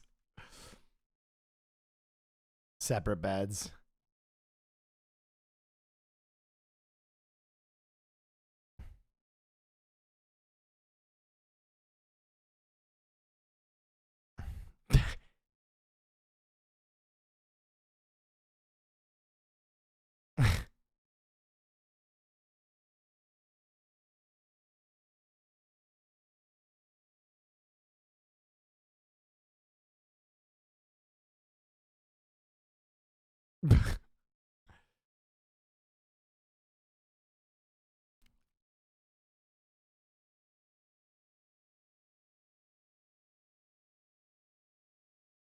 Why?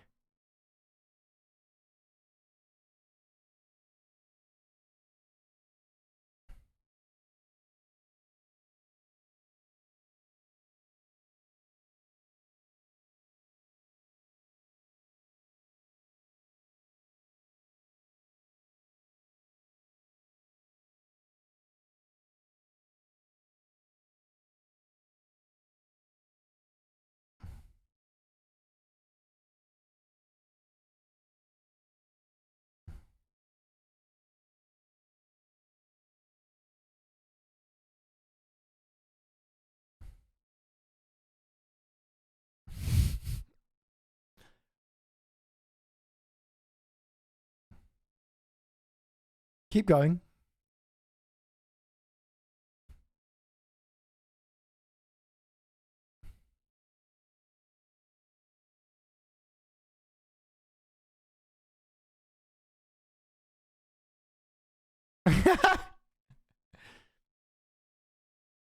This kid sucks. The paper mache dummy.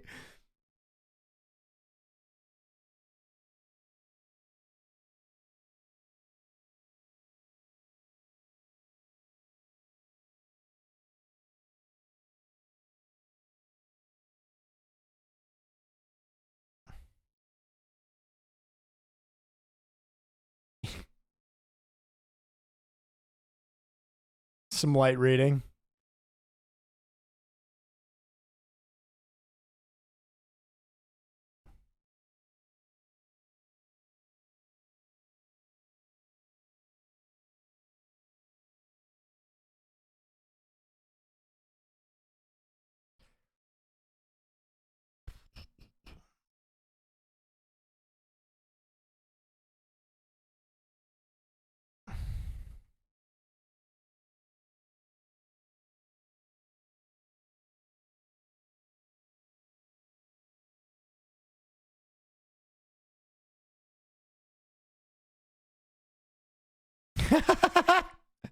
Has now lost his entire troop.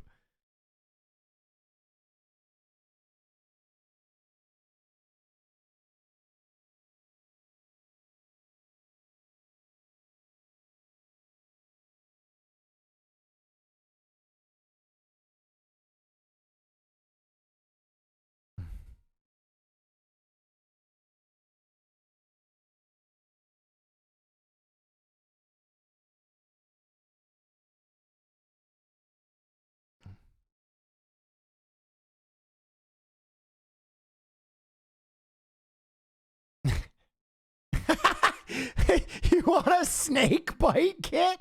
Get some money.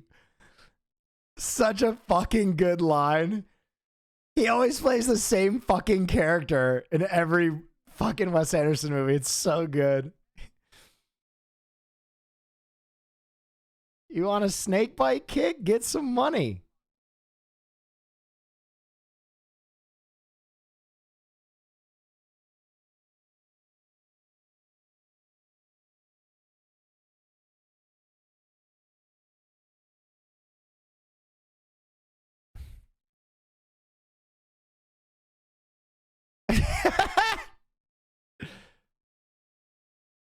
You're kind of young.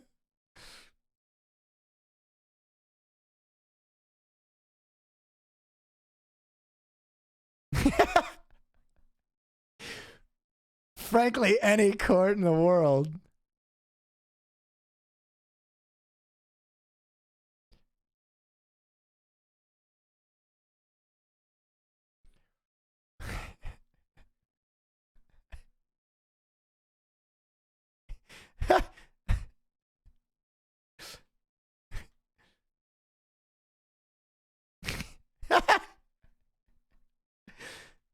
Go over to that trampoline and talk it through.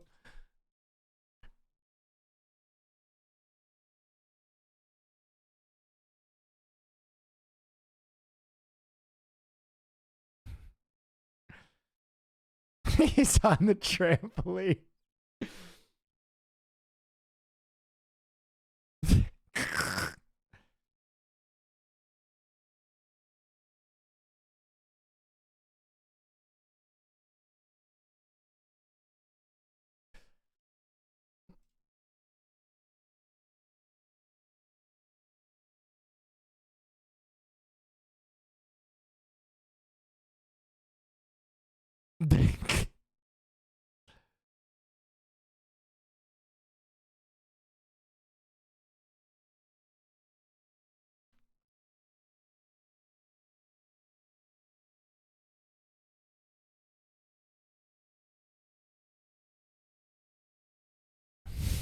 That's my fee.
I think they're coming back.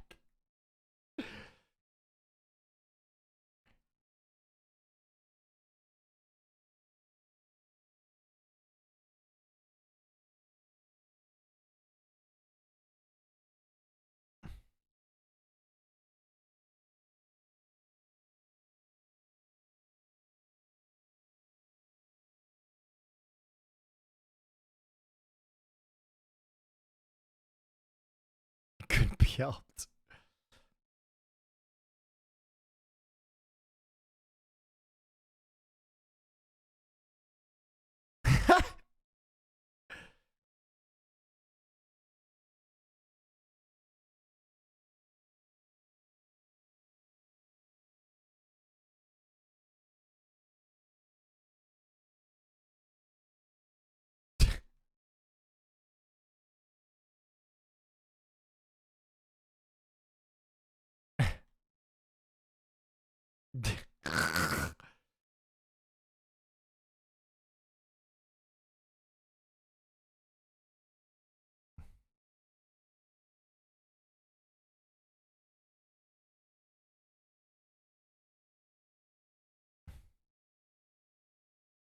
She's my wife now.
I'm okay.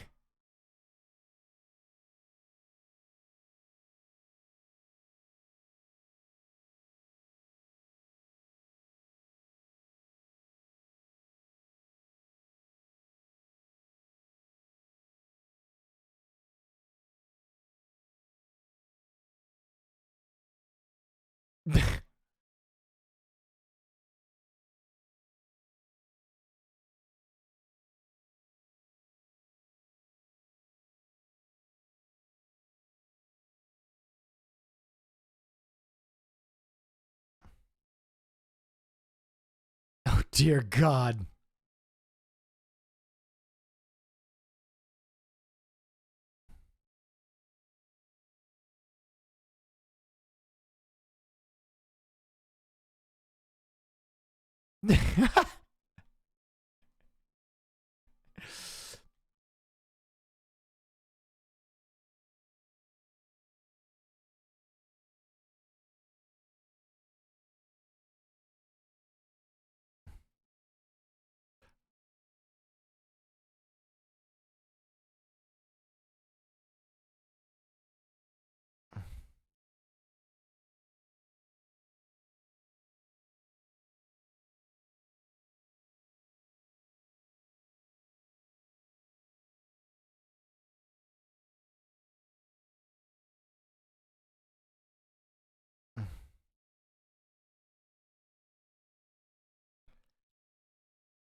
Where's your goddamn troop, you son of a bitch?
They ran away again.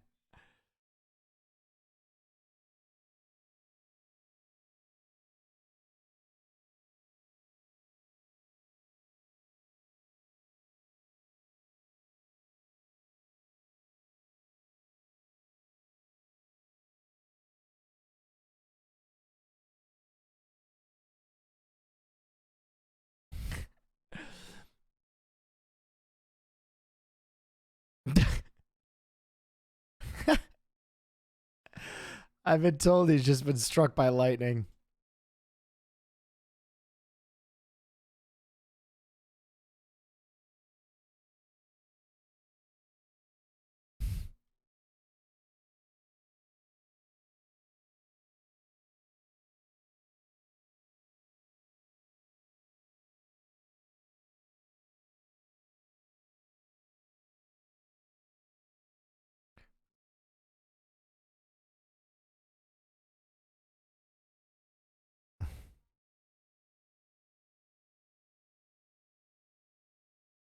The stabber.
Thank you.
Thank you for marrying me.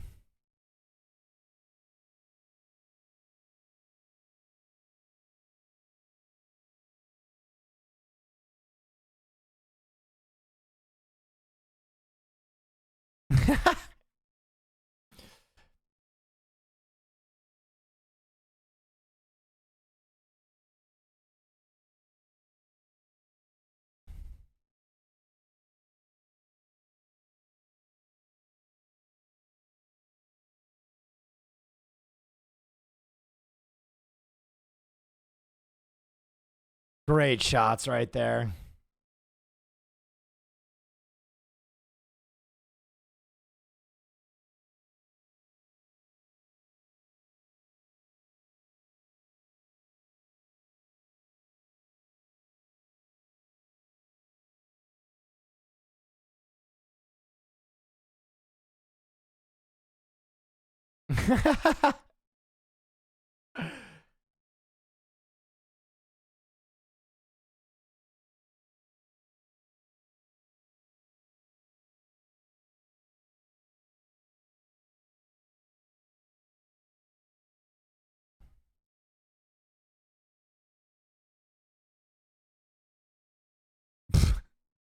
So specific.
Cuckoo.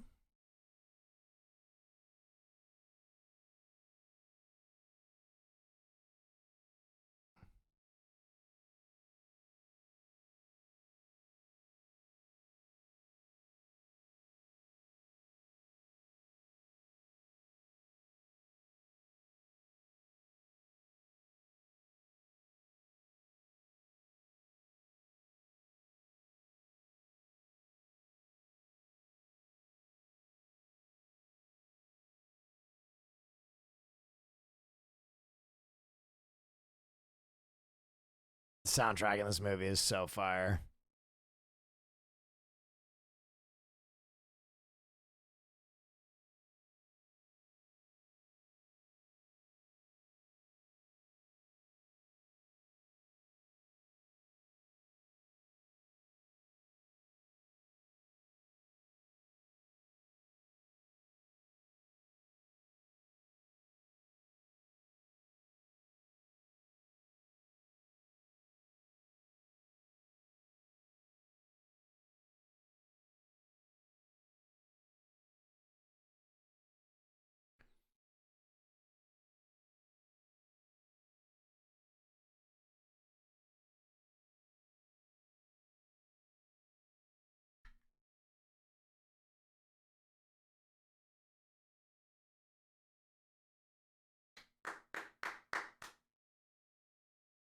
Great film. All right, 3,000 of you made it through Moonrise Kingdom. Congratulations. I think that's a tremendous film.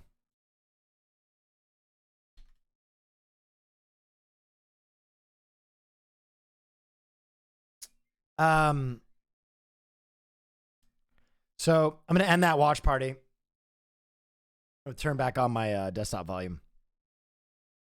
So now we've watched two movies that are like 20 years apart. Not 20 years apart, I guess. I think that one came out in 2012 when we watched Rushmore, which came out in 1989. So a good chunk of time apart. By the same director.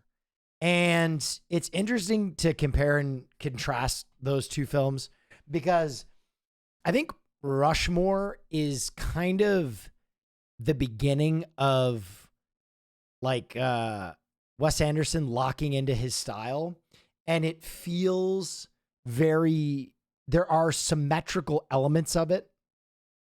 There is that like level of control. 1998, sorry.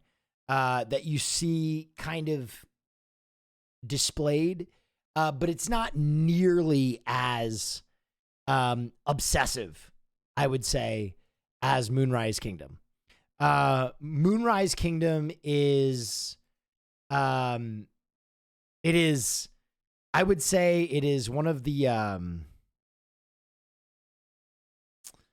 kind of the gateway to the latter Wes Anderson films like Grand Budapest and some of those films like that, where it feels like a stage play. As I said in that film, there's one really uncanny scene where there is a stage play happening within a movie that, for all intents and purposes, is a stage play. It's like a box within a box. It's like when you see someone painting in a painting, is almost how it feels. Like if you've ever seen a painting of someone painting, that's what that scene feels like. It's like, okay, I'm watching a stage play within a stage play.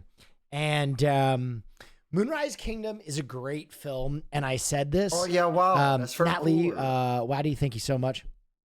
It's a great film in that Tenenbaums was the gateway, in my opinion. Yeah.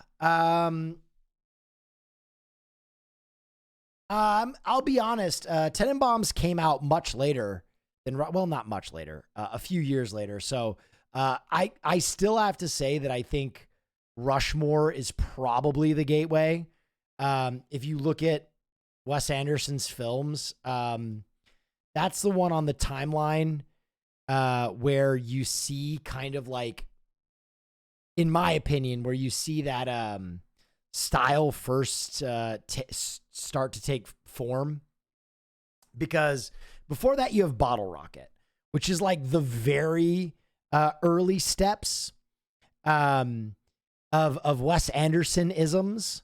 And then Rushmore is the one where you can really see it kind of like lock in. And then you have Royal Tenenbaums. Then you have Life Aquatic, which is like, it ramps up almost a little bit. Those are only the films hang on, let me look at a full list of films he's done. Yeah, that is the order. Then you have Darjeeling, Fantastic Mr. Fox, Moonrise Kingdom, Grand Budapest, Isle of Dogs, The French Dispatch, and Asteroid City. I think Life Aquatic is one where you get a little bit of like that, what will become the Fantastic Mr. Foxes and Isle of Dogs, in that you get some weird like puppetry and stuff like that. And then I feel like those latter films, Moonrise is like the gateway to the Budapest and the French Dispatch and the Asteroid Cities, where it's like, it's really fucking locked in. But Moonrise Kingdom is great. It doesn't speak to everyone the same. It's interesting how many people, I don't even really want to talk about this more than I did, but how many people have such a visceral reaction to having like respectfully a 0 out of 10. That's wild. How many people have such a visceral reaction to a young love scene? I think Wes Anderson, in his style, does that scene about as bloodless as you can do it. It is so, like, obviously not an attempt at sexualizing children and just an attempt at showing like a young love scene, which, to be honest, in most people's development, you have a moment like that in your life.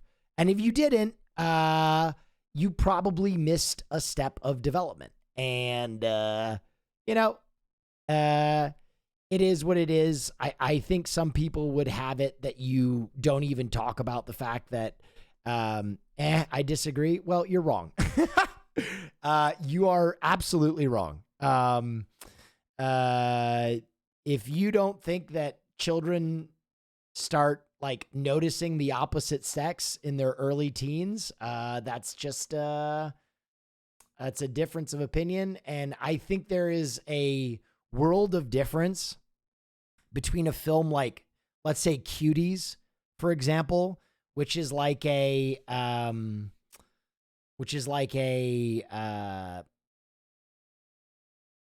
clear sexualization of children and exploitive in nature, versus Moonrise Kingdom, which is just a story about two young people in love, and there is a totally bloodless scene where they basically hook up. But I don't know. Some people have a visceral reaction to that, which I understand in this time and place. We are literally in an era where kids are sexualized more than any other era in history, probably, unfortunately, because of things like TikTok and social medias, and it gets really gross when you peer into it. But I don't think that was Wes Anderson's all of history. Yeah, all of history, I would say. Greece, I'm sorry, the population just doesn't match. With 8 billion people, there's just more right now. The acts of sex in Greece were worse, but the sheer number of people sexualizing children right now it's not even close. What was the population of ancient Greece versus the population of people on TikTok? It's not even close. All of history? Yes, all of it. Guys, if you want to fucking absolutely melt your mind, go look at any fucking Instagram that your friends put up of their kid like at the beach and see how many bookmarks it has, and you'll cry. You'll basically be like, "Oh my God, the world is a broken place." I did not want to have to fucking take it there, because there's like all these fucking historians who want to be like, "Well, in Greece." No, children are absolutely more sexualized on the internet right now than any other time. It is a freak occurrence. It's awful. And if you don't realize that, you're completely blind to what's going on. I don't want to get into like the fucking flat earther, like psychic vampires are sexualizing your kids and Disney is trying to turn your kids gay. But yeah, there are a lot of fucking creeps on the internet. That's the problem. You can't even talk about this intelligibly without being linked into the people that say that, Disney is psychic vampires and Hillary Clinton are trying to turn your kids into lizard blood boys and all that kind of shit. But yeah, the internet is a horrible place for kids.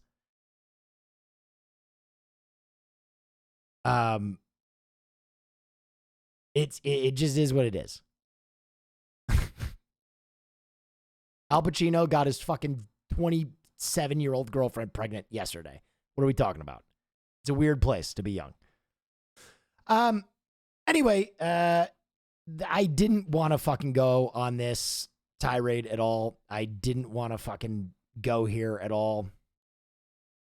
I didn't want to talk about this. But suffice to say, I don't think that Wes Anderson or his film Moonrise Kingdom is part of the issue. That we send orphans to juvie. If she is 29 in all caps. Oh, dude, that makes it okay. That makes it okay for the 80-year-old guy to fuck her. That's you're right. My bad. Okay, we'll move right past this. Yes, it does. No, it doesn't. It really isn't cool. It's really not cool. Hi, Caroline. No. Yep, I'm all right.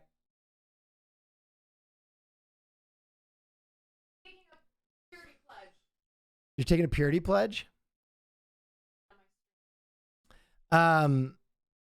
Anyway, I don't want to get into that. You guys can have your own opinion. I don't want to get into that. Oh yeah, wow, that's very cool. If you don't think that's weird, that's good. That's fine. I think it's a little strange. I love how Wes Anderson does violence. Yeah, he doesn't like play it up at all. He doesn't add any kind of like cinema exclamation point to it, right? There's no like auditory buildup. There's no like you know, slow-mo or anything else that a lot of directors do to heighten violence in their pictures. It really is kind of like a deadpan depiction of violence, which oftentimes kind of adds this very strange, like humorous element to the violence in his films. It's a lot like Barry, where it's like so deadpan and so raw that like you just laugh. What's your take on the adults in the movie? I never know how to feel about them. Well, I mean, it depends on what adults you're talking about. I think Bruce Willis and Frances McDermott are supposed to kind of be a mirror to the two young kids. Right? And oftentimes I think that is the case, right? Your kids become your parents and your parents become your kids. And ultimately they are two people that kind of had the same kind of windswept romance that the kids had. But ultimately they kind of chose not to indulge that part of themselves. And you see the kind of twisting and mental gymnastics and uncomfort or discomfort that comes with denying those feelings. And instead entering in a relationship that makes sense as they are both litigators. But, you know, so much of Wes Anderson's film and so much of Wes Anderson's film revolves around unrequited love, or star-crossed lovers, like Royal Tenenbaums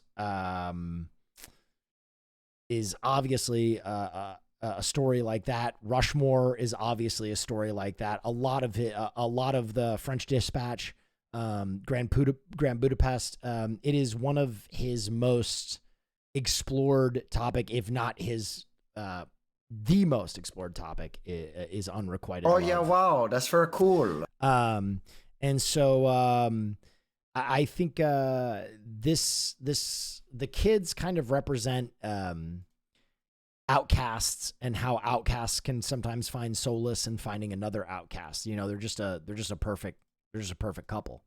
They're weirder than hell, but they're weirder than hell together. In some way, he deadpans violence. He does it so well with people saying something sort of traumatic. Yeah. The other thing that he has is almost there's like a truth serum level of honesty that his characters will have in high tension moments. It often comes off very deadpan and funny when like someone will be like, I don't love you anymore. Also, I've been cheating on you. Like the way that those lines are delivered is like so wooden, but also it like cuts to the core of the character so fast, and you don't need to kind of like incept a message. It's interesting because there's a lot less lying and a lot less willful mistruths in Wes Anderson films than other films, right? You will, in a lot of other films, like you'll be like, oh, that character's lying, or you know a character isn't telling the truth.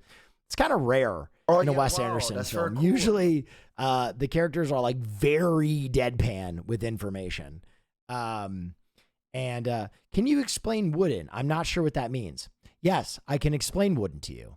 In Wes Anderson's films, a lot of characters deliver lines like this. They give you information in a very flat way. I'm tired and I shouldn't be streaming right now, but I feel inclined to because you pay me money. And so I'll probably do a little bit more time simply out of a feeling of, I don't know, guilt. That's wooden. That's deadpan, right? I just gave you information that I probably wouldn't yield to you otherwise. And I did so in a very flat way.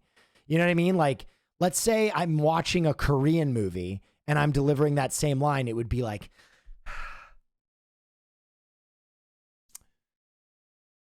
life has a interesting way of unfolding.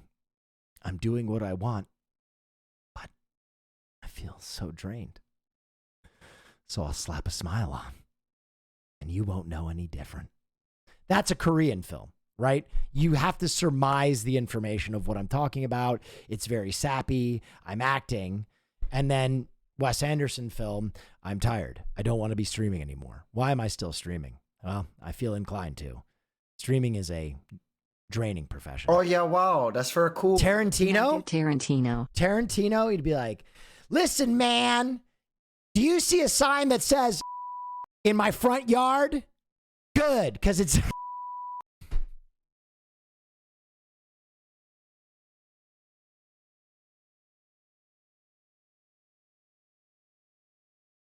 Oh, shut the fuck up. I didn't even say it.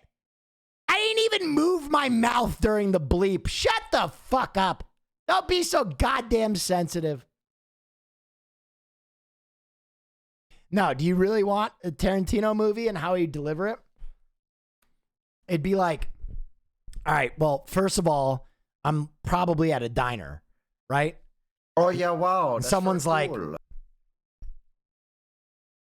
you ever think about ancient Rome, man? What the fuck are you talking about, ancient Rome? No, I'm just been thinking about ancient Rome. Just shut up and eat your fucking eggs, Donnie. We got to be at work in 15 minutes. Nah, just hear me out. Hear me out. Ancient Rome. Fine, I'll hear you out. Ancient fucking Rome. Go ahead, Caesar. Well, I've been thinking, right? Spectacle. You know, people back then, they needed something to watch. They didn't care what it was. They needed it now and they wanted it violent. Years go by, eons, epochs. We go from television, Johnny Carson, the late night era. People can't get enough of that shit. But now we've reached a critical juncture. And what's that? Well, we've reached a point of saturation. Now people are watching content around the clock. Even when they're watching content, they're watching content. You're watching Game of Thrones, you're fucking on your phone. You need something to the left of you. And that's streamers, man. They're like gladiators that you can watch out of your side eye while you're doing something fucking else. And where does it go beyond this? Do you need content while you watch your content while you watch your content? How am I going to get more content? Maybe I listen to another streamer in fucking Braille while I'm watching a screen and watching a football game to my left. How many screens can I pay attention to at the same fucking time, man? So what's your fucking point? My fucking point? It's a mistake, man. We're broken. We can't pay attention to anything because we have to pay attention to everything. Shut the fuck up and eat your eggs. I'm telling you, man, your kids, man, they're not going to be able to focus for 1 fucking second, but they're going to be taking in information like Dr. fucking Spock. Put them in a pod, plug them in, and let them cook. You done? Yeah, I'm done, man. I'm done. Oh, miss, could I have another coffee? Thank you. He doesn't need another coffee. I want another fucking coffee. Decaf. Half calf. Scene. There you go. That's how Quentin Tarantino would deliver that information.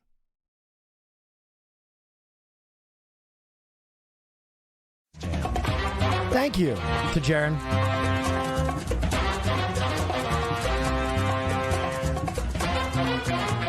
Bro, you're way too good at improv. I've just watched far too many films. You don't understand. I was alone when I was a kid, man. I just watched movies. That's all I did. I watched them over and over and over and over and over and over and over again. Thank you so much. No, I can't. Thank you, guys. Hey, you're way too nice to me.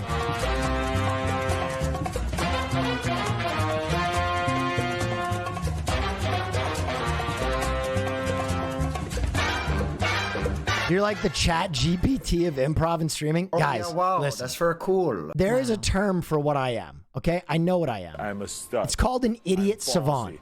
When I tell you I cannot read, I cannot tell you the months of a year. I cannot tell you what day it is. Like, I am a high-functioning idiot savant.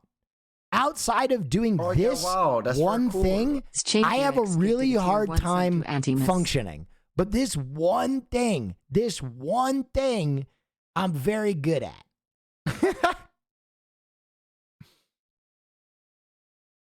Chris Barr, thank you so much. Cool. Chris_Barr gifted a tier 1 sub to Steinhoy. Okay, Age, glad you found your space. Me too, man. I wouldn't have survived anywhere else.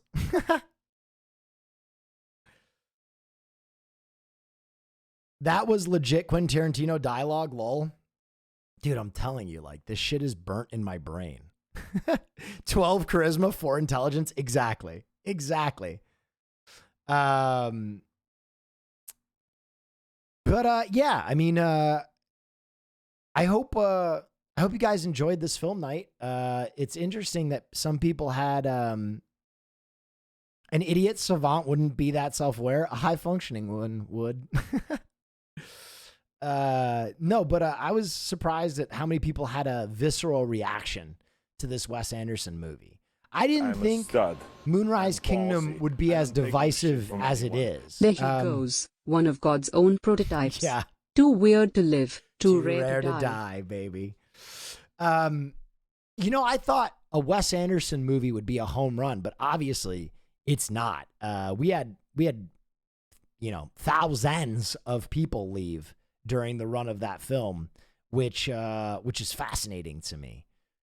Because Rushmore performed much better than Moonrise Kingdom did in terms of like people watching it and staying to the end and wanting to hear about it. You know, that's interesting to factor.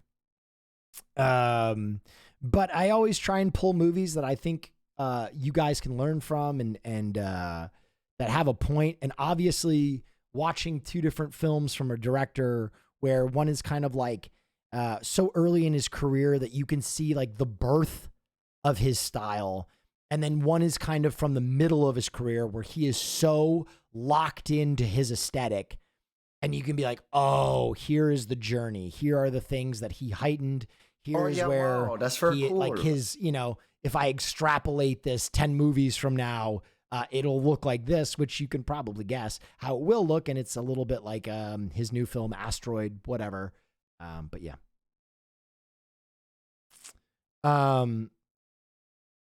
Something horrible to end the stream. Oh, fuck. John Carpenter says a direct sequel to The Thing may be happening.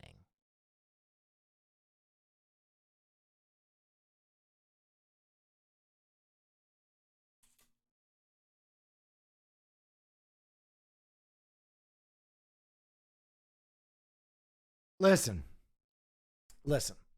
There are a lot of those projects that I have an immediate visceral reaction to. I don't know if I have such an immediate visceral reaction to that. Because there were some magic words. Direct sequel. It's not a prequel. It's not a universe film. It's a direct sequel. Okay. All right. You got my attention. Also, you know, I will say this. If it is Carpenter and he is making it directly and he does go practical with the effects, it would be really cool to see what he envisions The Thing sequel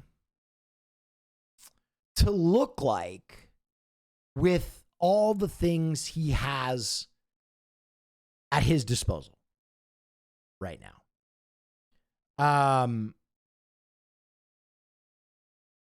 It could be very cool.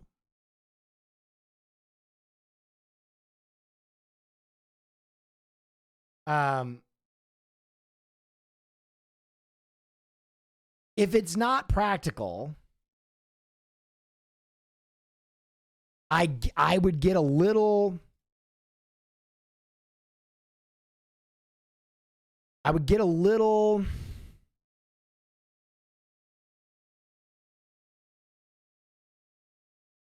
nervous.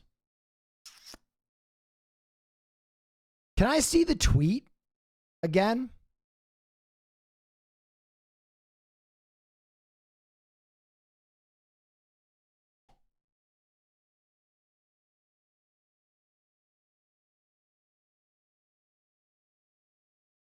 Oh, here's the full story. John Carpenter is sworn to secrecy, but teases a sequel to his horror classic.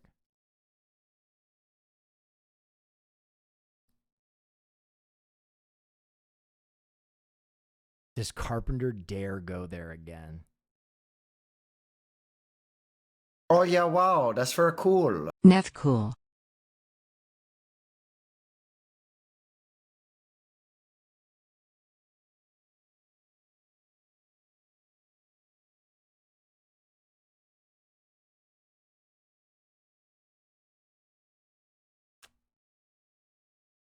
Okay. All right. One thing I'm worried about, though, is Carpenter hasn't announced that it's his project, which scares the shit out of me. I wouldn't want him to give it away.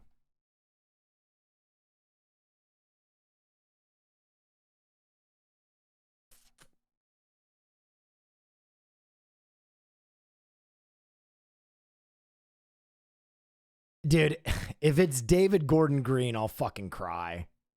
I'll actually fucking cry because Halloween Ends sucked. Sucked so bad. Sucked so bad. Someone said, please, not David Gordon Green. Evil dies tonight. All right. Well, anyway, that's film night. I hope you enjoyed. I hope you had a good time. I don't know. I got a weird feeling from this one.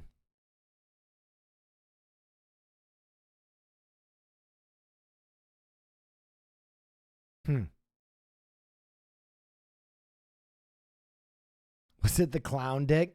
No.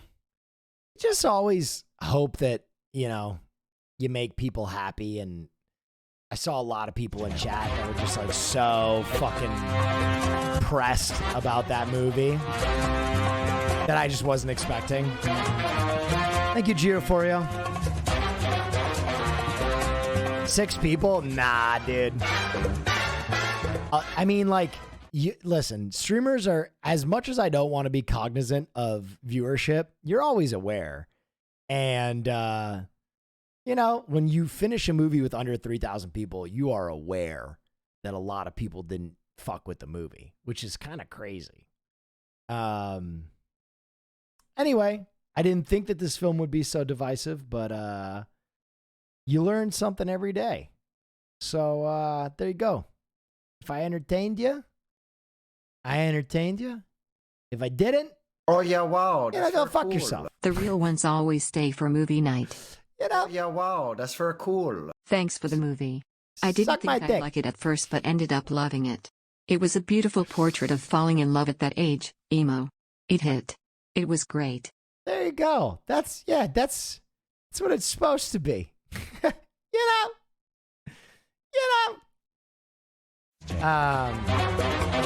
Guys, thank you so much. You're absolutely juicing me.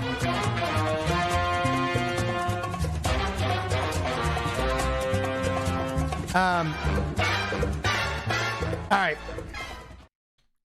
I'm going to send you over.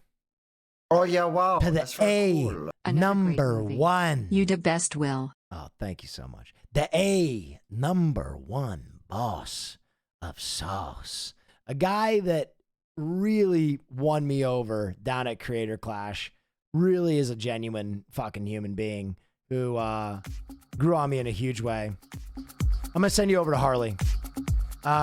Please give him the same love and respects that you would give me.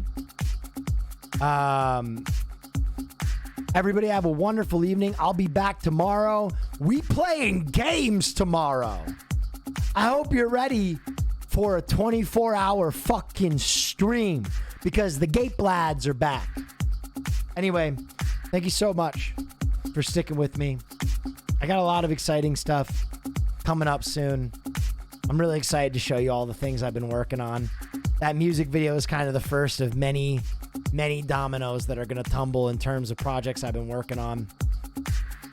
I'm really excited for the future. So, for those of you who are here right now, you're probably my real ones, my ones who have been with me forever. Thank you for letting me do what I do for a living. And I hope you stay with me through this next chapter because we're in the big business of biggering. And I'm telling you, this Will Neff shit is about to take off. Thanks, y'all. See you soon.